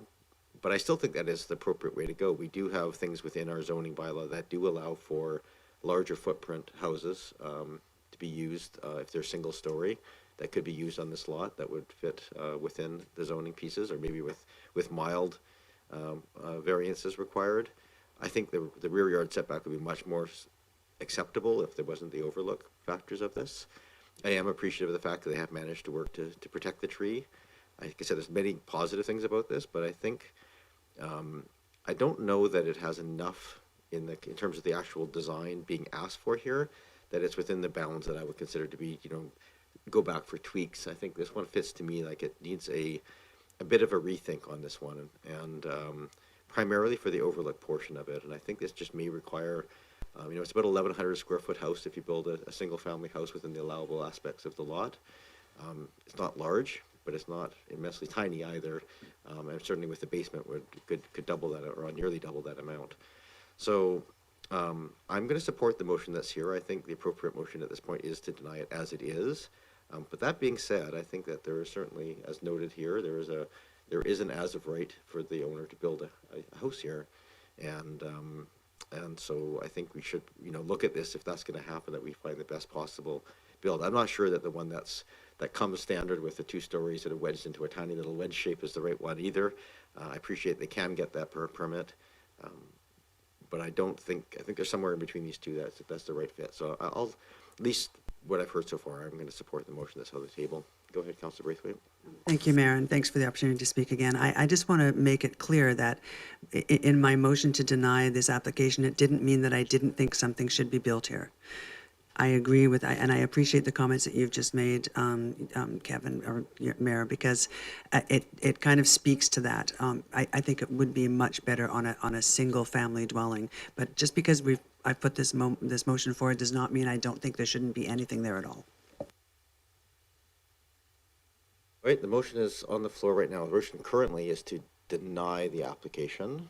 So if that goes forward, that ends this. If it fails, then we'll be back to this table for a different direction. Councillor Green, go ahead. Yes, thank you. I want to clarify as well that I think there are some really interesting designs of bungalows, smaller homes that would go very well on this lot. It also would set a better precedent for these small lots. There are I gather 3 or 4 others in the neighborhood. It could be a model for those other lots. But I think we really have to think about quality and livability at this point and the suitability of the structure on the property. Thank you. Thank you, Councillor Green. I'm ready to call the question. The question right now is to deny, somebody's voting in the affirmative for something negative is an odd one, so just for clarity, voting to deny at this point. All those in favor of denying the application? I have Councillor Patterson, Braithwaite, Murdoch, and Green, and those opposed, we have Watson, Appleton, and Smart. So that application fails. I think you heard there was a lot of discussion here about how to make it better, so perhaps you can bring it back to the applicant and have that conversation. I don't think there's anything else arising from this conversation. So I'm going to move on to the next item on the agenda. For those who came here for this agenda item, you're welcome to leave. I appreciate it's been a late night. That clock at the back is wrong. It's not 9:05, it is 10:05. We did leap forward. We have a much simpler development variance permit, and in hindsight, I probably should have switched these two around, but we didn't. So here we go, 11.2, a development variance permit for 2135 Granite Street.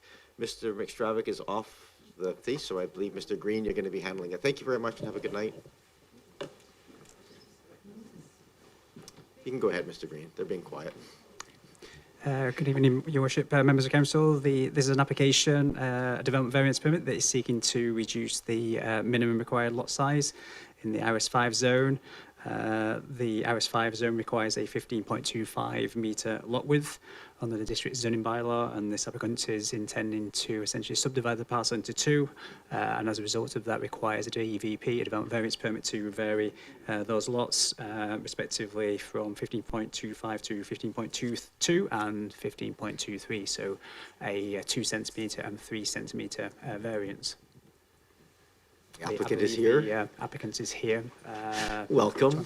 As I said, my apologies. I probably could have flipped that around if we had thought of it at the time. So at this point, questions from members of council to staff or the applicant? Yeah, go ahead, Councillor Appleton. I won't belabor this, Your Worship, because the applicants have waited here for a long time, but just for my own edification through you to staff for future reference, do we typically have legal surveys drilled down to like 1 centimeter? Is that typically the standard that's accepted? I'm honestly curious as to, and I appreciate it. I very much appreciate that. Just for future reference, what is that standard for legal surveys? Mr. Green, Mr. Bull, do we know the answer? Well, just by practice and seeing what is measured, it's to the centimeter. Thanks. There we go. Good thing we held on to those rulers from grade school.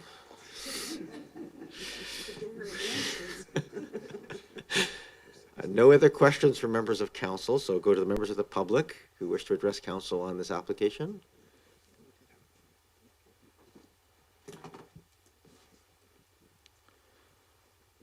We did have one letter, I think, came in on this as well. Welcome.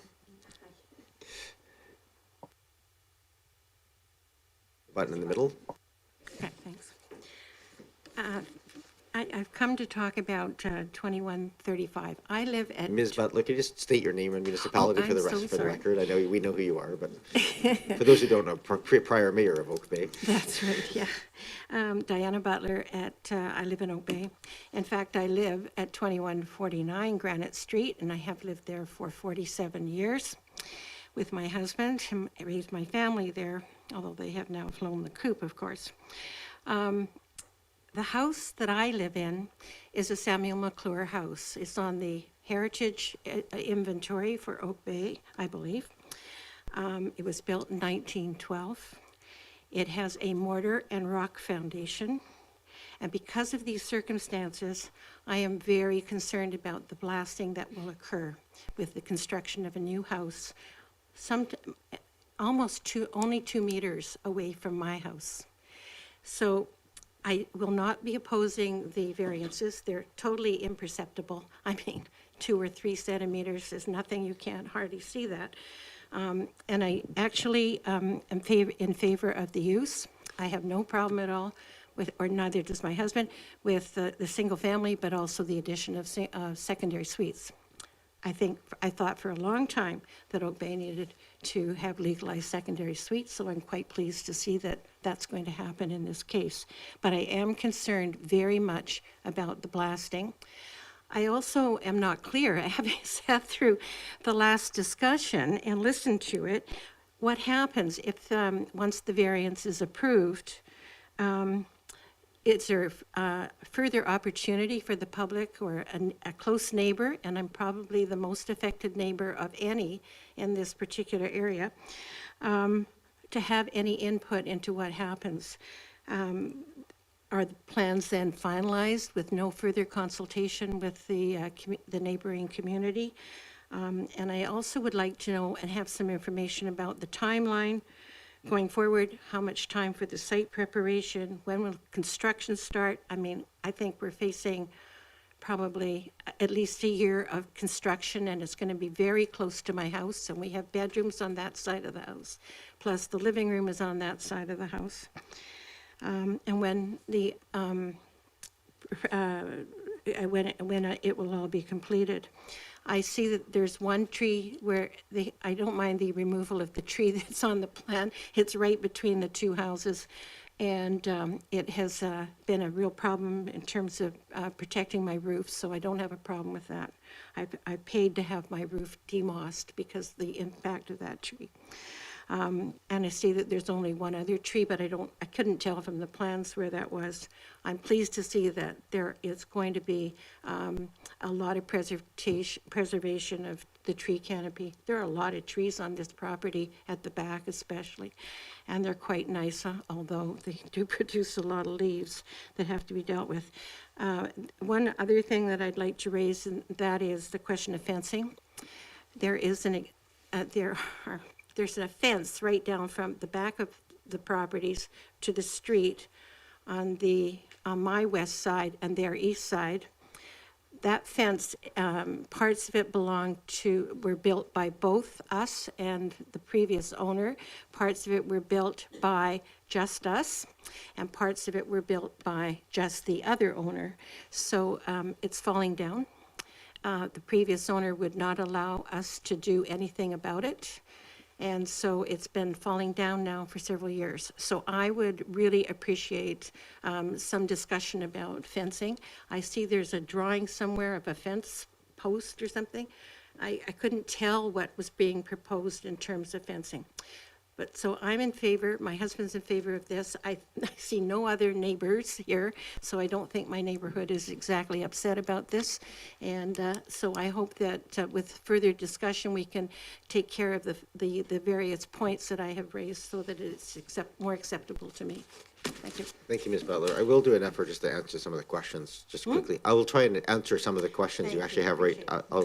So in terms of the plans, once the variance is approved, there's as long as the buildings are compliant with the zoning, they're not requiring any variances, anything of that nature. There's no more public input or anything on them. They have it as of right to build, so that will exist. That includes suites. Those are all legal as for any build. In terms of the timeline, there is a development tracker on our website that provides some of that information. It's not super granular, but it does provide a lot of some of the steps to it. But it's more at the application side than it is some of the specifics. I don't think we have anything to offer you on the blasting other than conversations you can have with the owners and the blasting company as they come through and do the survey of the house. If there is any blasting on the site, that'd be a conversation that I don't know. I'll turn to staff if there's anything else that we get involved. And the fence is definitely an issue between you and the owner of the property to come to some sort of agreement on, because it wouldn't be on our property or within our control.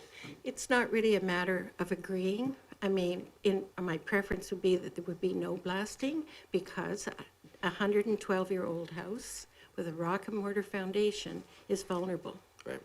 And I actually cannot believe that the onus is on us to have to deal with this. And I know you're revising your blasting regulations, and I think that's something that you need to consider. Can I just, it's not clear from the plans either whether the existing excavation or where the existing duplex is that going to be all blasted out, or is that going to be used, that space, for the foundation for the new dwelling unit? I don't know the answer to that question. I don't know if staff have that level of granularity in front of them. Mr. Bull? Yeah, thank you, Mayor. Through you, usually for demolition, that's not really site prep for the next new houses necessarily. In this case, they're sited apart, so I don't think they overlap clearly with the existing house. There is one added piece of information, perhaps around blasting. The district does send a notification letter to neighbors, so there's a bit of added notification there for any blasting permit. Thank you. It's not ideal, but there you go.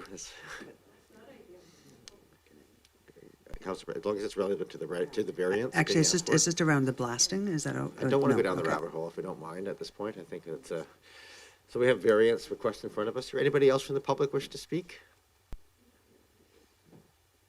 Yes, I think you're the applicants, is it? Are you?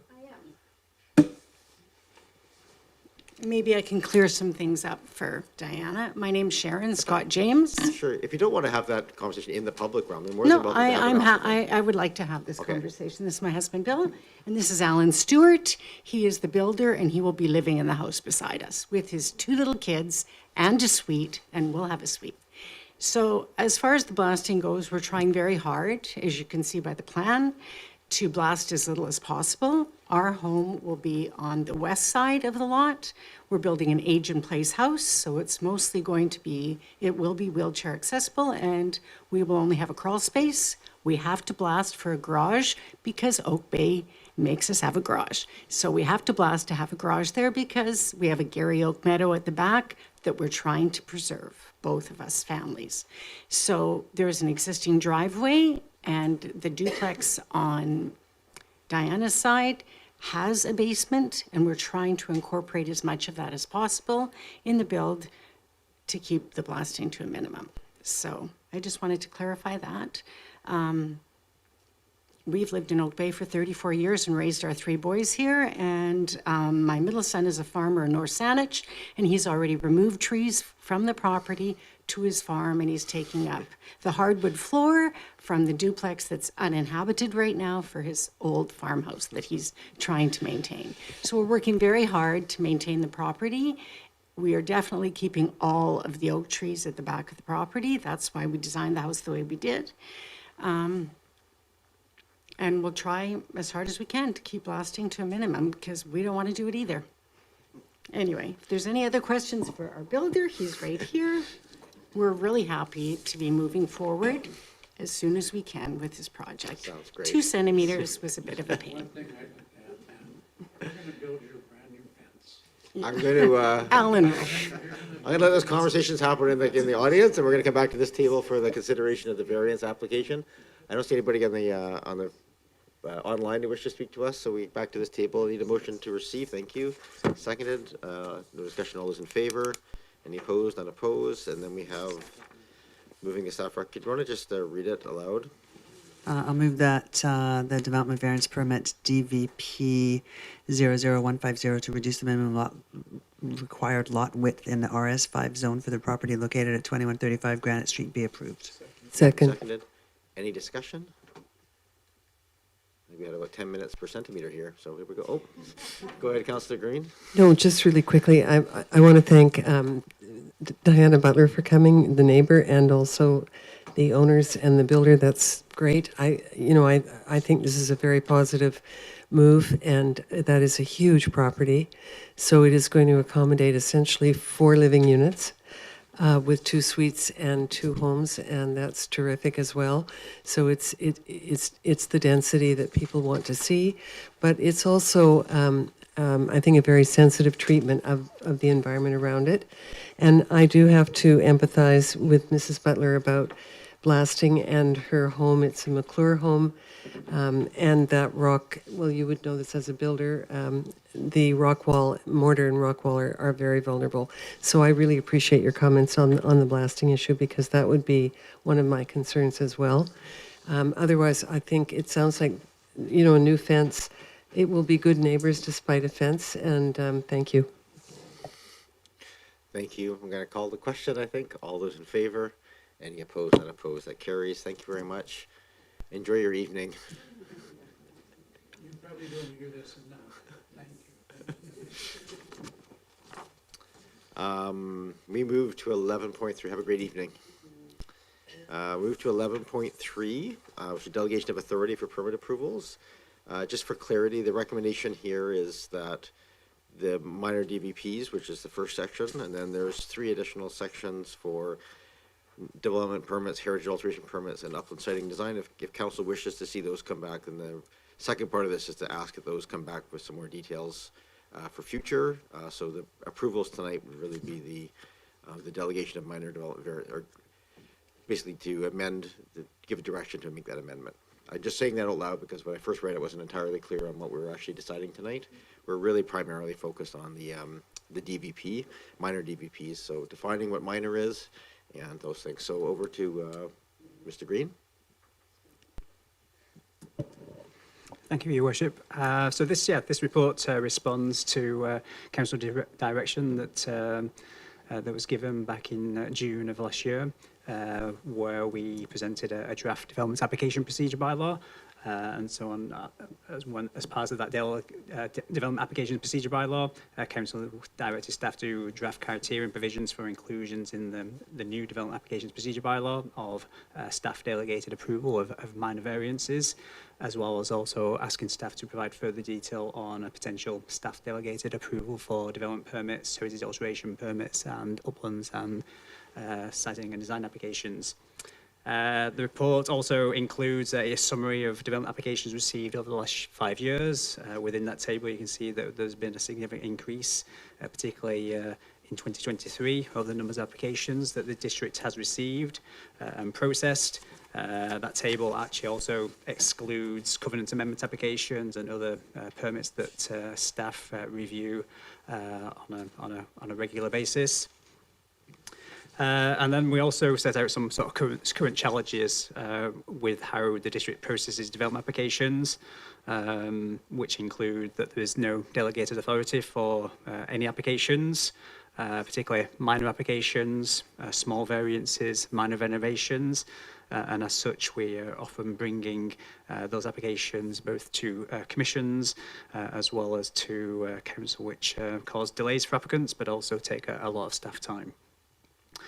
We also have limited staff resources to process an increasing volume of development applications. So we currently only have 1 planner who deals with more complex applications such as rezonings, subdivisions and heritage revitalization agreements, which are complex in nature and take a lot of staff time as well as involvement of our commissions.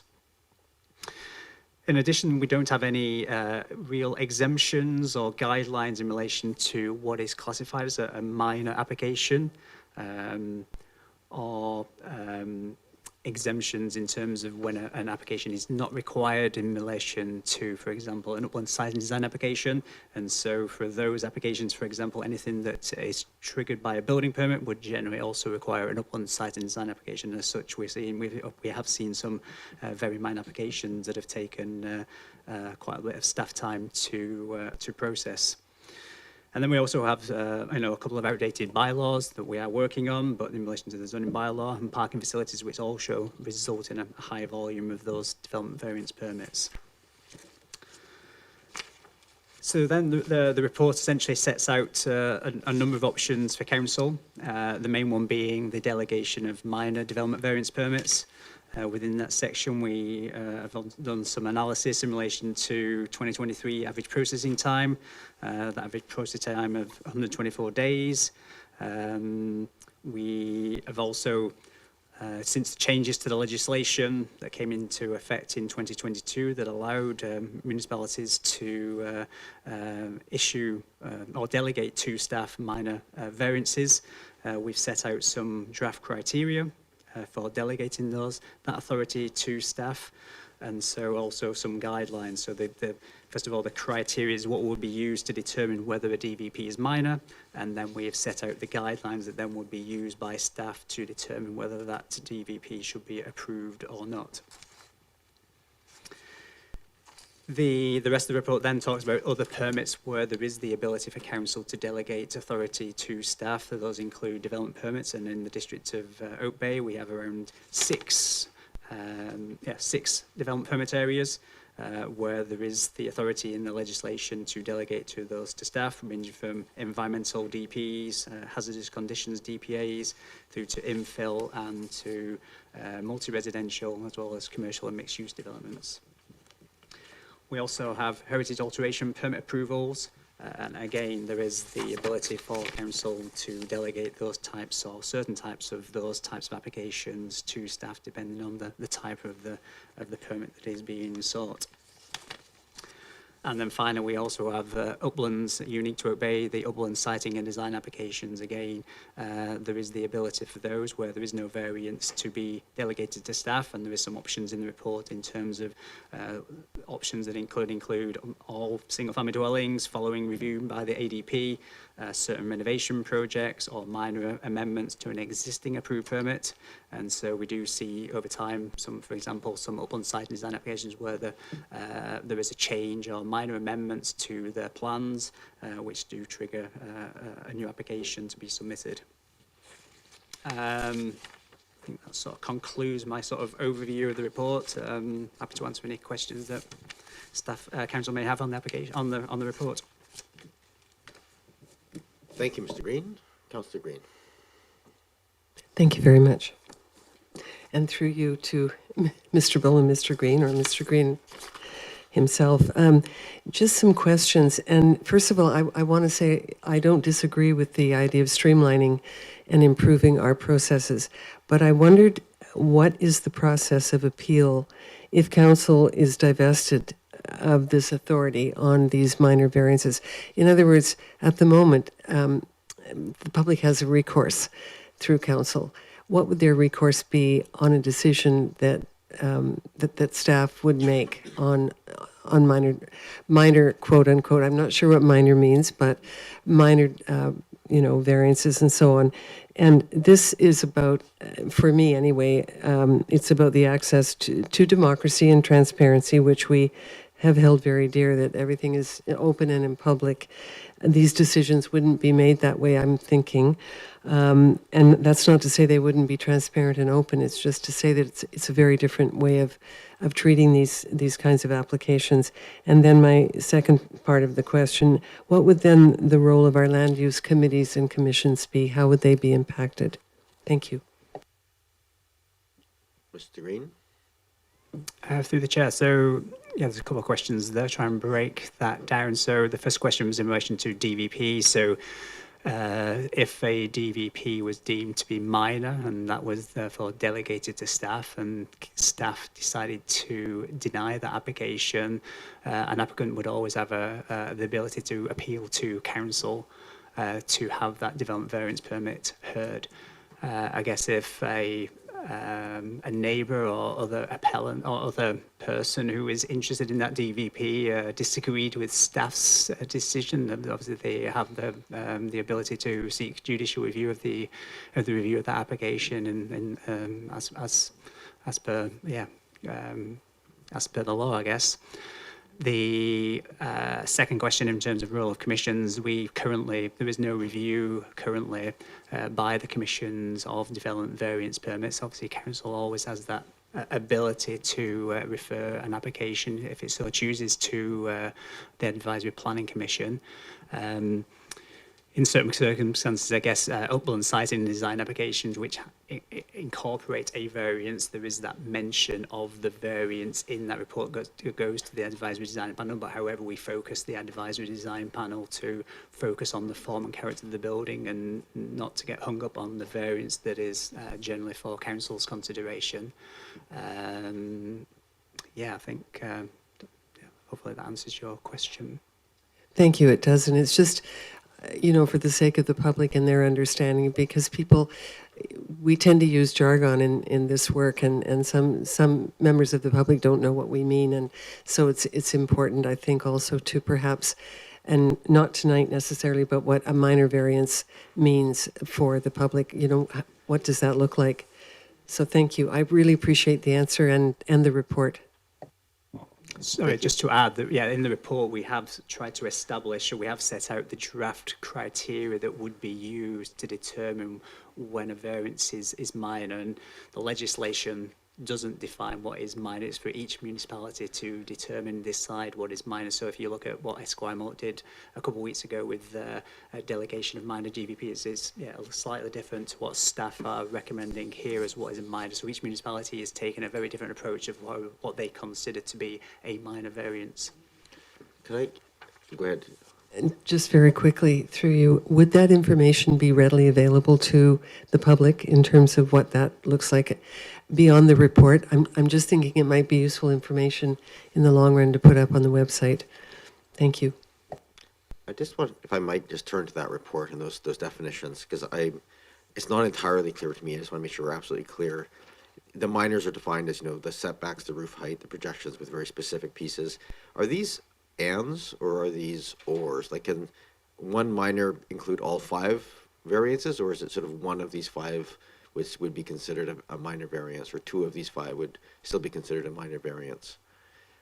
Or it could be all of them?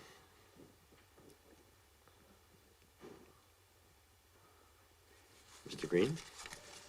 I guess how we've drafted it currently is, I guess they could be looked at in isolation, but it depends on an application. So an application, views on this, and these obviously draft, and that we are seeking feedback from council on prior to drafting a bylaw. But I guess essentially a proposal may meets these criteria and therefore be determined to be minor, but some of those things that we get on an application, sometimes there's an application with 2 or 3 variances. Obviously, we just heard the last application was just seeking 1 variance. In that case, that application that was just before council would be determined to be minor in accordance with this draft criteria, i.e. Less than 10%. Sorry, 25% in relation to setbacks, but then we might have another proposal where they are seeking a greater, and so part of the variance may be delegated to staff, but other variances would still need to proceed to council. So I guess I have the floor. I'm just going to ask my couple of questions here then. But that was one of my questions that came up tonight was I don't see lot width being a specific variable function here. Is there a consideration of including lot width variance? So in cases like that where there's a subdivision and I've never turned down when there's been a subdivision and it's been, within a foot or 2 of the expected width. So I'm just wondering if that's something we should include as part of the minor variances to approve. Thank you, Mary. Yes, something like that could be added as well. And it's really, there's customization possible here. Either all of these variants could be allowed in a single application, or there could be a provision in the bylaw that says, no, you can only have 1 of these. For the rest, you need to follow the regular provisions. Okay, and the other question I just had was really this, the delegate must consider the following guidelines in deciding whether to issue, and I think most of these are really clear, right? The proposed variance is minor, can't defeat the intent of the bylaw, variance is necessary to address some issue there, so the last one, I guess I struggled with a little bit, and that was if it would support a council priority, i.e. affordable housing or protection of a tree. I'm just, that's getting very close into sort of interpretation of policy piece that I have a hard time with the delegation of, because it sort of comes down to, well, is this, again, which is the priority here? Is it the protection of the tree, or is it the affordability kind of question? That's essentially what we're held accountable to. So that's the one thing that kind of caught me on that one, was how does, if that's left in there, how would staff interpret, you know, does it support a council priority or all council priorities, or what does that look like? That one it caught my eye, because it's one of those ones that makes it, I could sort of see that getting some disagreement about whether or not it should have been considered separately. I don't know if we can just strike that one, or we can maybe be a bit more specific about that, like protection of trees or something like that, and environmental protection as being clear ones that are included in the delegations. So those are my only comments on that. Sorry, I already had the floor, so I just kept going there. Any other? Go ahead, Councillor Braithwaite. Thanks so much, Mayor, and through you. So in a case of a DVP that would have some variances that were approved by staff, but that then some that needed to come to council, would council be aware of the ones that had already been approved by staff, or would that be part of the report? Because I tend to think that it might be important to know all of the variances that had been asked for. Mr. Boland? So I'll jump in. Thanks. Sorry, Mr. Green. Yeah, that's a good question. I think if it's a handful of these, so to say, delegated ones plus others, I would think, well, that's no longer small anymore and minor. The collection of it starts to grow. I think our preference would be, speaking out loud and thinking out loud, is to bring that all to council and not kind of piecemeal different approvals. I think if there's additional variances, then the whole file should be looked at in one go, I think, by council. That's how I would anticipate setting up that bylaw. Thank you. I was going to chair for a minute while I started. And then my other question would be, let's use the example of the application on Neil Street tonight. That was two, some might say, minor variances. But if that had not come to council, I would hate that something like that not to come to council, because it is so community involved. And so for me, I don't want to give up those kind of applications coming to council. But when I look at it on the face of it, it might be considered by staff as two minor variances. Well, it actually, in my mind, wasn't, but I mean, others around the table may disagree with me, but I mean, I would hate to see variances like that not come to council. I'm chairing with his worship away there. Councillor Braithwaite, was there a question there that you wanted to... So would an application like that have come to council? Mr. Green. So the development variance permit for Neil Street had two variances. So one of those variances would still have had to come to council because it would not have been considered minor. So the rear setback is more than 25% that they were seeking, and as such would under these criteria that we've drafted would still need to go to council. However, the parking facilities bylaw requirement, we're saying that would be delegated to staff. And so, yeah, so we did some analysis so in 2023 we received 19 applications and 18 were processed. One was actually withdrawn. So 8 of those 18 applications that staff processed, we then applied these criteria and determined that 6 of those 18 would have been delegated to staff and 12 would have still come to council, acknowledging that there was a few others whereby there was a 50-50 split. Some of the variances would have come to council, some would have been potentially delegated to staff. Thank you, Mr. Green. I think I don't have a speakers list, so I'm going to go with Councillor Watson. Thank you, Acting Mayor. Just a question to staff. Just going back to the Mayor's question about adding additional opportunities for minor variances for lot width. I just wanted to query that because the authority for this comes from the Local Government Act, Section 498.1, which doesn't actually specifically mention lot sizes. It mentions citing sizing dimensions of buildings. So I just wanted to ask again whether that is possible, because it's not clear to me that it is, which is probably a good thing. The province may have had reasons for excluding lot dimensions and subdivision requirements. Thanks. Mr. Bowles. Yeah, thank you, through you, Chair.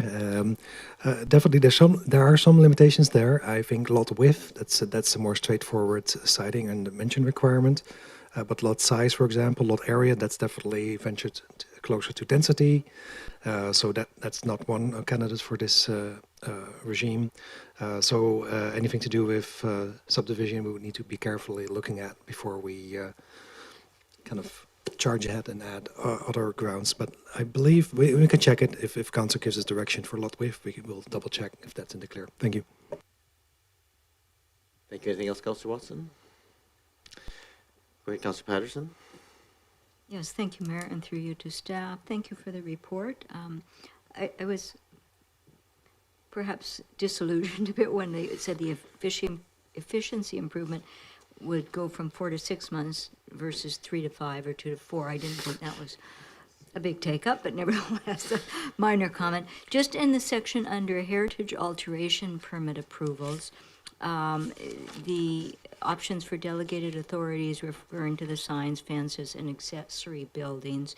It says in the second bullet point about the replacement windows and doors that as long as they do not affect the character defining elements. So I take this to read then too that signs, fences, or accessory buildings, if they were contained as elements in a statement of significance, they would continue to be character defining elements and then would probably go to the Heritage Commission and come back to council. Is that? Mr. Green? Is that how I? Well, I guess in relation to a heritage alteration permit is not necessarily just to do with a heritage designated property. It could also do with a property that is located within the heritage conservation area. And so as such, it doesn't necessarily need to be defined in a statement of significance or in a bylaw of what the significance of that is. Essentially, for example, last year we had a heritage alteration permit for a new deck for a property that was built in the 1980s, but that property was located in the heritage conservation area, and therefore they required a heritage alteration permit that had to go to the Heritage Commission first, and then to council for review and consideration. Okay, thank you. Thank you for that. I think that one's going to be a tricky one to work out the nuances of, because the heritage conservation areas are tricky. A lot of those are not. Thanks. Any other discussion on this? Questions? Okay. We have recommendations here. The first one is that we receive the report. We can just get to that first. Move receipt. Moved and seconded. All those in favor? Any opposed? Anybody wish to, I think we'll just do them separately if that's okay, just so we can kind of be clear about if we want to make amendments, we can make the amendments to the first one. So, Your Worship, I would move that staff bring back an amendment to the Development Applications Procedure Bylaw number 4844 that would delegate minor development variance permits to staff in accordance with the draft guidelines and criteria provided in the March 11th, 2023 staff report titled Delegation of Authority for Permit Approvals. Great. Is there a seconder? Seconded. Thank you. Is there any discussion? Go ahead. Councillor Appleton, do you want to speak to it at all? No? Okay. I guess my comments on this one, I think it's worth just having a look at whether lot width can be considered. And I do think that the language around community benefit question, I think, is a vague enough that might need a little bit of tweaking, but that's my own personal opinion of those two. I think the simpler of those two is perhaps to include lot width, if feasible, if that's the will of council. I'm not sure if it is, but we've had a few of these, and they seem to be quite minor in nature. Your Worship, I'd be willing to make an amendment to the motion on the floor to include lot width as consideration for staff. Is there a seconder? Seconded. Any discussion on that amendment? Go ahead, Councillor Green. No, my comments are general, and I thank you again for the report. And I understand Councillor Green, I'm just going to, because we have a motion to amend on the floor, so I'm just going to deal with the amendment first, and then I'll come back to the main motion. So the motion here to amend is just to include lot width, if it's possible, in the consideration. Seeing discussion, all those in favor? Any opposed, not opposed? Okay. Back to the main motion we have here, which is now amended. Go ahead, Councillor Green. Yeah, my comments are very general, and I I just want to say I do appreciate all the work that went into this, and I do appreciate the genesis for these recommendations and for the report itself. I guess my larger, it's just a concern, maybe a nag would be a better way of describing it, that as long as the public still feels that they have a process that is open and transparent and is still about a locally democratically elected council that has the ability to make decisions on land use, which is primarily what we do. So I just want to make sure that we're all cognizant of that importance and about local democracy as well, because in the last few months we've had some provincial legislation that has been has raised some, for me, existential questions about local government generally. So I just want to make sure that whatever we do, we don't further diminish the role of local government in some important land use decision making. That's all, and that's just a cautionary comment. It isn't intended to be directed at anyone in particular or any municipality. I think we're certainly in line with other municipalities in doing these kinds of things and delegating certain variances and land use decisions.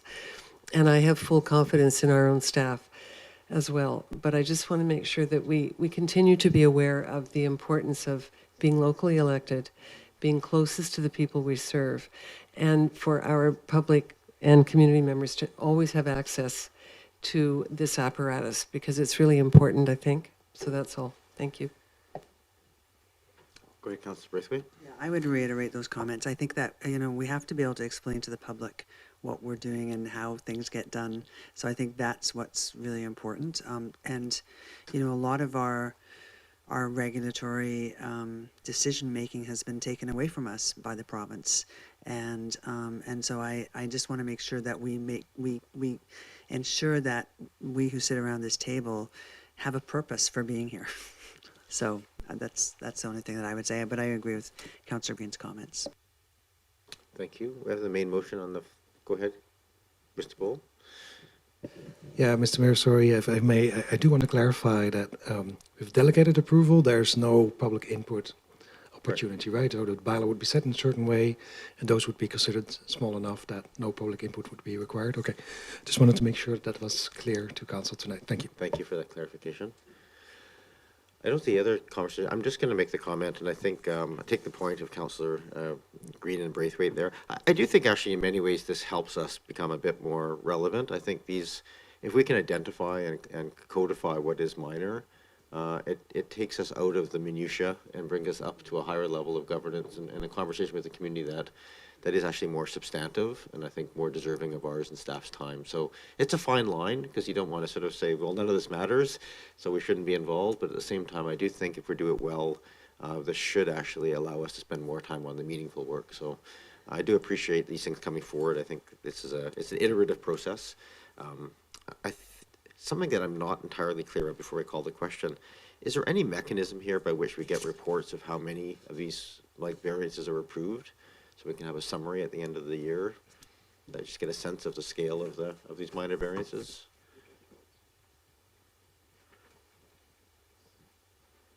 Mr. Green, through me to Mr. Green.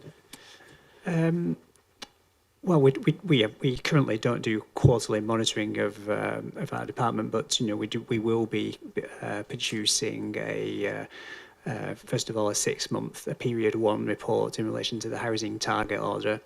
And going forward, we'll be subsequently producing an annual report in relation to the metrics that the province is seeking in relation to the housing target order under the Housing Supply Act. And so within that report, we will also be commenting, I guess, in relation to how many variance applications that we have received and processed in that timeline. Obviously, if council wishes to see more frequent reports, then obviously staff would be happy to produce those. Sure. No, I appreciate that. And I'm sorry to interrupt. I guess I look at it, anytime you're trying out new things, it's often good just to have a check-in maybe a year or two out, just to kind of get a sense of what is coming in, what are the, what is being deemed, are we, because we'll probably still get it over that time, we'll probably see a few things and think, why the heck is this coming to us and not being treated by the minor, and then maybe things that are being done at the staff level, you think, well, why wouldn't that have come to council? And so I think there may be some value in a check-in point to kind of review this. like I said, a year or two, or not quarterly, nothing like that. I don't think we have enough of these to have a good sense of it. So hence, that was the nature of my question. Is there any kind of loop back that we could provide in this that would provide some sort of check-in to see, is it working? Can we tweak it again in the near future? Mr. Green? Well, I was going to say that, I think we will be having to, we won't get it right first of all, I guess. We're probably going to we might make some mistakes, but we'll be coming back. I'm sure there will be a need to make some tweaks as we receive different types of applications or new applications. And so we will be, I'm sure, monitoring those. And as we use the new criteria, that there may be some tweaks and changes along the way as we implement those changes. Okay. That's fine. Thank you. I'm going to go ahead, Councillor Watson, before I call the question. Yeah, thank you. I just have, if I may ask one final question, because I'm not sure I see it in here. Under a minor variance delegation to staff, this is a question to staff, will applicants still be required to provide justification for the request? Or, yeah, so it would be the same kind of process, just within these parameters. Okay, thank you. Thank you. Yeah, exactly, yeah. Okay, I think I'm gonna call the question at this point. So this is the first section, which is to bring, direct staff to bring back an amendment to the bylaw. All those in favor? Any opposed? None opposed. And then we have the second two, I think we can probably do them together. Report back on delegation options for development variance permits, upland setting design and heritage alteration permits. And the other one is just to bring back as part of the council priorities. So if council amendable. So moved, Your Worship. Moved and seconded. Thank you. Any discussion on those two? Go ahead, Councillor Appleton. Thank you, Your Worship. Yeah, I'm interested. I'm definitely interested in seeing options for certain types of DPs as per the second part of this recommendation. I do have some. I'm going to have some reservations about some of the DPs that would be included in there. That some that do rely obviously on professional input and those types of things. But I think I've seen, for example, things like environmental DPs and those sorts of things, which could be strictly compliant with environmental regulation by the letter of environmental regulation, but may not fit with what council's trying to achieve as far as goals for environmental protection overall for the district, things of that nature. So, and I think probably staff has a pretty good handle on that, but there's certainly some levels of DP, even if they are driven by professionals, that still would warrant council oversight. Thank you for that. I think you're right. Those are going to be the tricky ones to deal with. But the motion is live on the floor. It's moved and seconded. Don't see other hands, so I'll call the question. All those in favor? Any opposed? None opposed? That carries. That concludes the section 11.3. That moves us to the last item, on the main item on the agenda. We still have one piece of new business, and we think we have time to get through it all, I think. So we have the building, we have two pieces, the building development fees and charges amendment bylaw and the procedures bylaw. So perhaps... go through each one of them? Well, I'm just going to, is there any introductory comments that staff would like to make? No, just very briefly, this report covers two issues, really. One is an amendment to fees, and mainly in relation to fees relating to heritage development applications that were not increased when staff brought forward an amendment to the fees and charges and created a new planning development fees and charges bylaw last September. And so we're bringing those fees back, or those proposed fees back, to what we originally proposed back in June of last year. And then the second part of the report is recommending a change to development applications requiring a professional counsel. We'll recall 2 weeks ago there was an application on the agenda for 1400 Newport that was originally presented to the ADP, where the ADP essentially declined to review the application until there was an architect on producing the plans. Staff felt that we were I guess working within the law in relation to, given that it wasn't a new building, that it was essentially new balconies, and we felt that a structural engineer was able to stamp those drawings and process those drawings. However, we've since been sort of just working with our legal counsel who helped us develop the development applications procedure bylaw, and we just felt that it would be better to provide sort of further clarity to that section to specific layouts as to when an architect is required under the architect's regulation.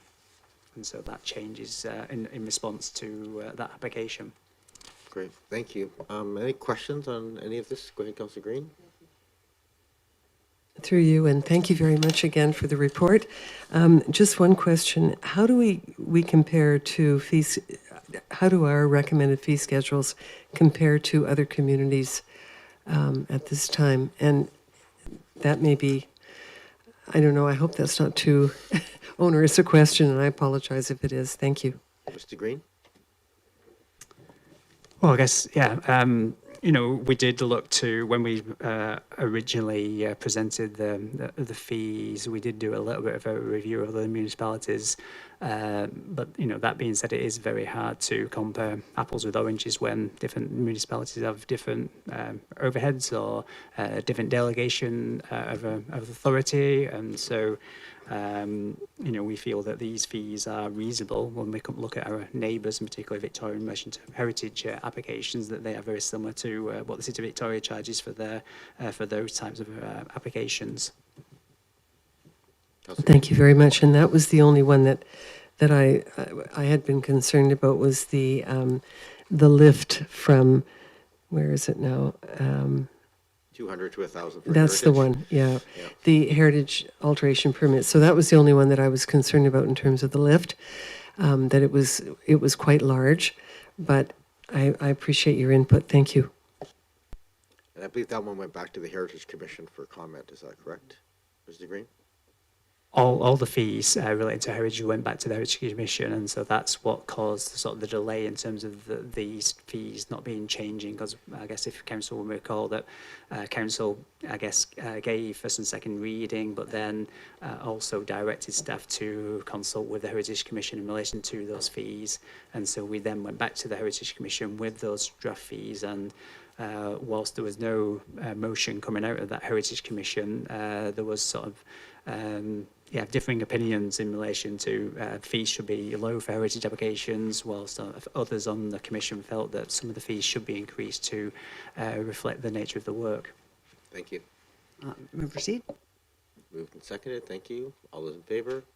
Any opposed? None opposed? I'll move that planning, building, and development fees and charges amendment bylaw number 4859/2024 be given first reading. Did you first and second together?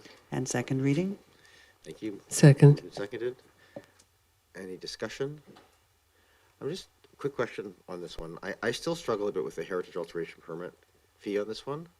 And I say that not because I think those are traditionally quite complicated and meaningful application processes, but I think, Mr. Green, you commented earlier, and this is my concern, is where we have a heritage conservation area and someone wants to do a minor piece of work and they're required to get a permit to have an additional fee of $1,000 on top of that just because they're sitting in an HCA, feels punitive to me that that's required, where it's not necessarily a heritage asset, it's just where the asset is located. And I wonder if we might add if it's feasible to add a heritage alteration permit for non-heritage, like not a heritage designated asset within a heritage conservation area, so that it doesn't have the same level of costs attached to it. But I really don't want to see here is people resenting the municipality for adding an extra fee just for the sake of having a heritage conservation area. And I'm happy, frankly, to move this forward, but maybe to ask for that as a possible amendment to come back as a piece. I'm not sure if it's feasible or not, but Mr. Bull? Thank you, Mayor.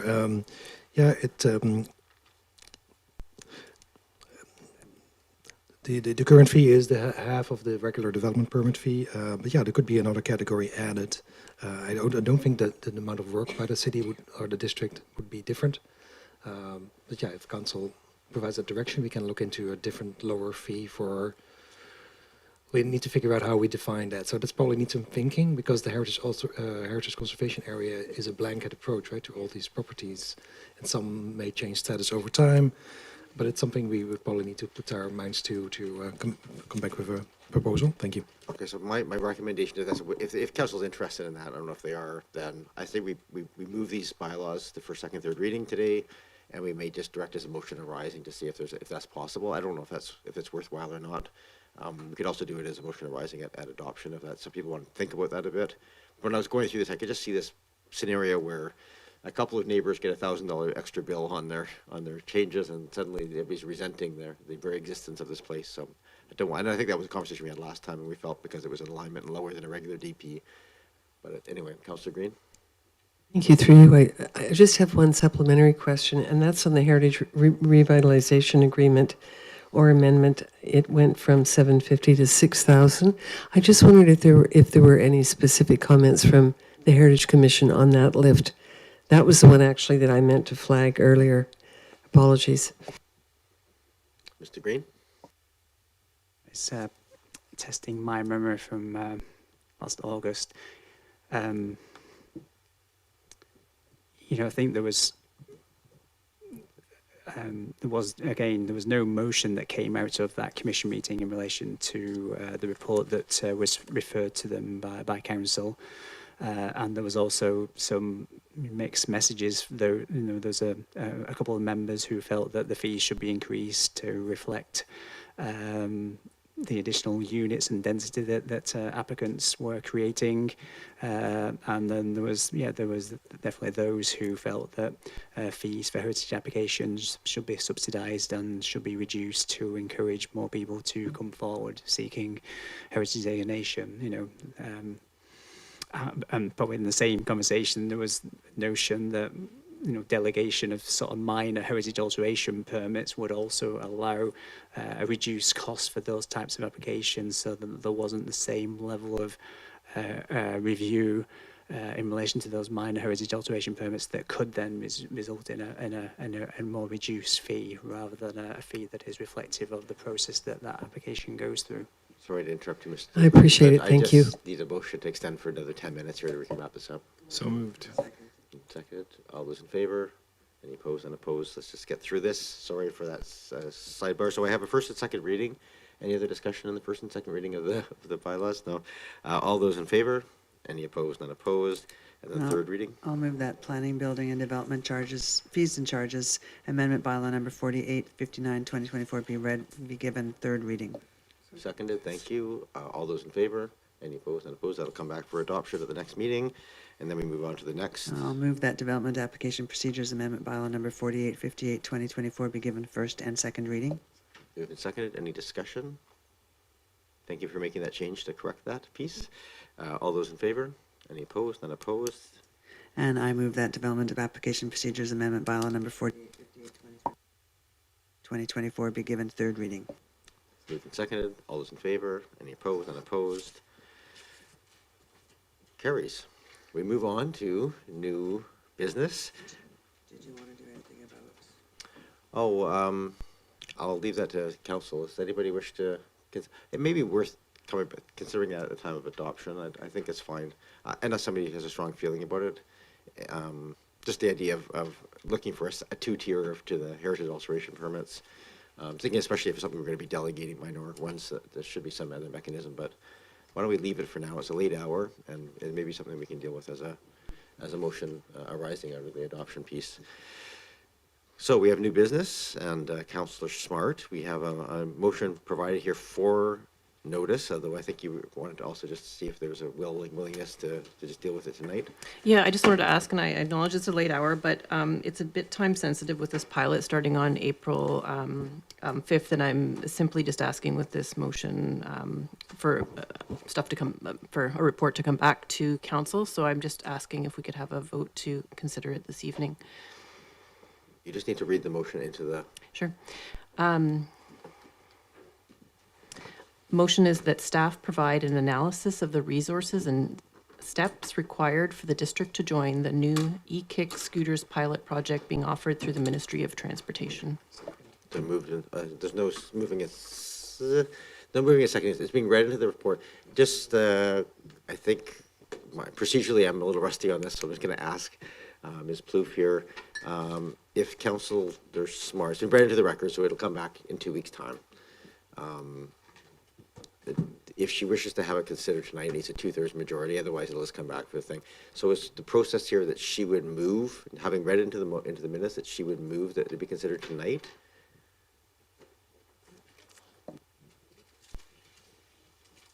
Mayor, I believe that is, you have to make a motion to allow that to happen tonight. Right, so who would make that motion? So having read the motion into the record, she can then make a secondary motion now to ask See if council council to consider. wishes to look after it this evening, yes. Okay. And procedurally here, sorry, I apologize. I should have cleared this ahead of the time and I just forgot the process. If that is moved and seconded, there's a debate. Is there any debate on whether or not to allow it to be considered tonight, or is that? The consideration is whether or not it meets the criteria of the bylaw for to waive the notice period. So Okay. there's a discussion of whether or not it meets the criteria of the bylaw to waive the notice period. Okay. If that motion is made, I could also read out the That'd be helpful. criteria. Okay, so Councillor Smart, why don't you, if you wish to? Yeah, I'd like to make a motion to consider this item tonight due to the time-sensitive nature of the pilot starting on April 5th, and this being the only legal way to allow electric kick scooters starting on April 5th. Moved and seconded. So the criteria are for same-day consideration. Ms. Blue? Thank you, Mayor. So that the matter is time sensitive, the matter is minor or inconsequential, or the purpose is to direct that a letter be sent to another government body. Okay. So I think from a time-sensitive perspective, I appreciate that the pilot is starting on April 4th. That's time-sensitive. This is not joining that pilot on the 4th. So can we just get an understanding of when this, if the motion passes, what the timeframe is for the report to come back? And does that change by being changed by 2 weeks, I guess is the other part of that question. Thank you, Your Worship. Staff would have to go away and take a look at the impacts. Of course, the motion that's been read into the record is asking that staff report back to provide the impacts of implementing the province's pilot project. We do know that staff are not able to meet the timeline in order for us to join by April the 4th. It's just not feasibly possible. We could likely get it done within the second quarter, but we did contact the province, and the province has indicated that their legislation allows people to join any time after April the 5th, and they anticipated that many local governments would. Okay. Okay, I mean, I don't know if I don't really rule on this, so it's just a matter of council to consideration of whether or not to do it tonight. So I think it's considered to be reasonably minor in terms of the thing, but whether it has a time sensitivity piece of it is the other part of the question. So, quick debate here, Councillor Smart. I give you a chance just to motivate on considering it tonight, otherwise, and we'll. Yeah, my motivation for considering it tonight is that starting on April 5th, my understanding is that the police can ticket people who are riding electric scooters. And I don't want to see our residents potentially receive fines for their chosen mode of low carbon transportation. I would just I acknowledge that this won't happen immediately on April 5th, but I would just like to do everything to not delay our consideration of this mode of transportation. Because we're in the public meeting here, I want to make sure we're absolutely clear. Kick scooters are still, they're illegal technically. Police have had a very strong policy of not ticketing. That policy continues, so there's no difference on April 5th versus April 2nd. So that's just for the record. I just want to make sure that's very clear. Nothing changes on this on that date. It's just that there's a phase 2 of the pilot that kicks off that allows for additional municipalities to join in the pilot with some better, clearer guidance that came out of the phase 1. So, motions on the floor. The motion right now is to consider it today, not to debate the motion itself at this point, but just whether or not to consider it today. Go ahead. I think I need more information on this, and I don't know if we want to push staff to have a report as quickly as what. I mean, I appreciate it coming forward. And I think that eventually we will get there. I just don't want to push this onto staff to have something ready in a short period of time when it sounds like they can't even do that. So I'm going to vote against having to have it come or go through today. I just want to make sure we're absolutely clear. This will come to council. It's either coming today or it's coming in 2 weeks. So just that's, or the motion right now would have us consider it today. Any other discussion on the vote to consider it today? Does this need a 2/3 majority to consider it today? Is that correct? Okay. Any other discussion? So those in favor of considering it today, and those opposed, that fails. So we'll just consider it in 2 weeks. Thank you. I believe that Motion to adjourn. requires us a motion to adjourn. Is that seconding? Are you sure? Are you 100% sure? I only agreed because I'm still operating on the old time. All those in favor? Any opposed? None opposed? That carries.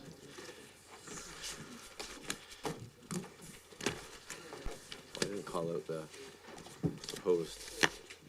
I'll have to look at hands in the video.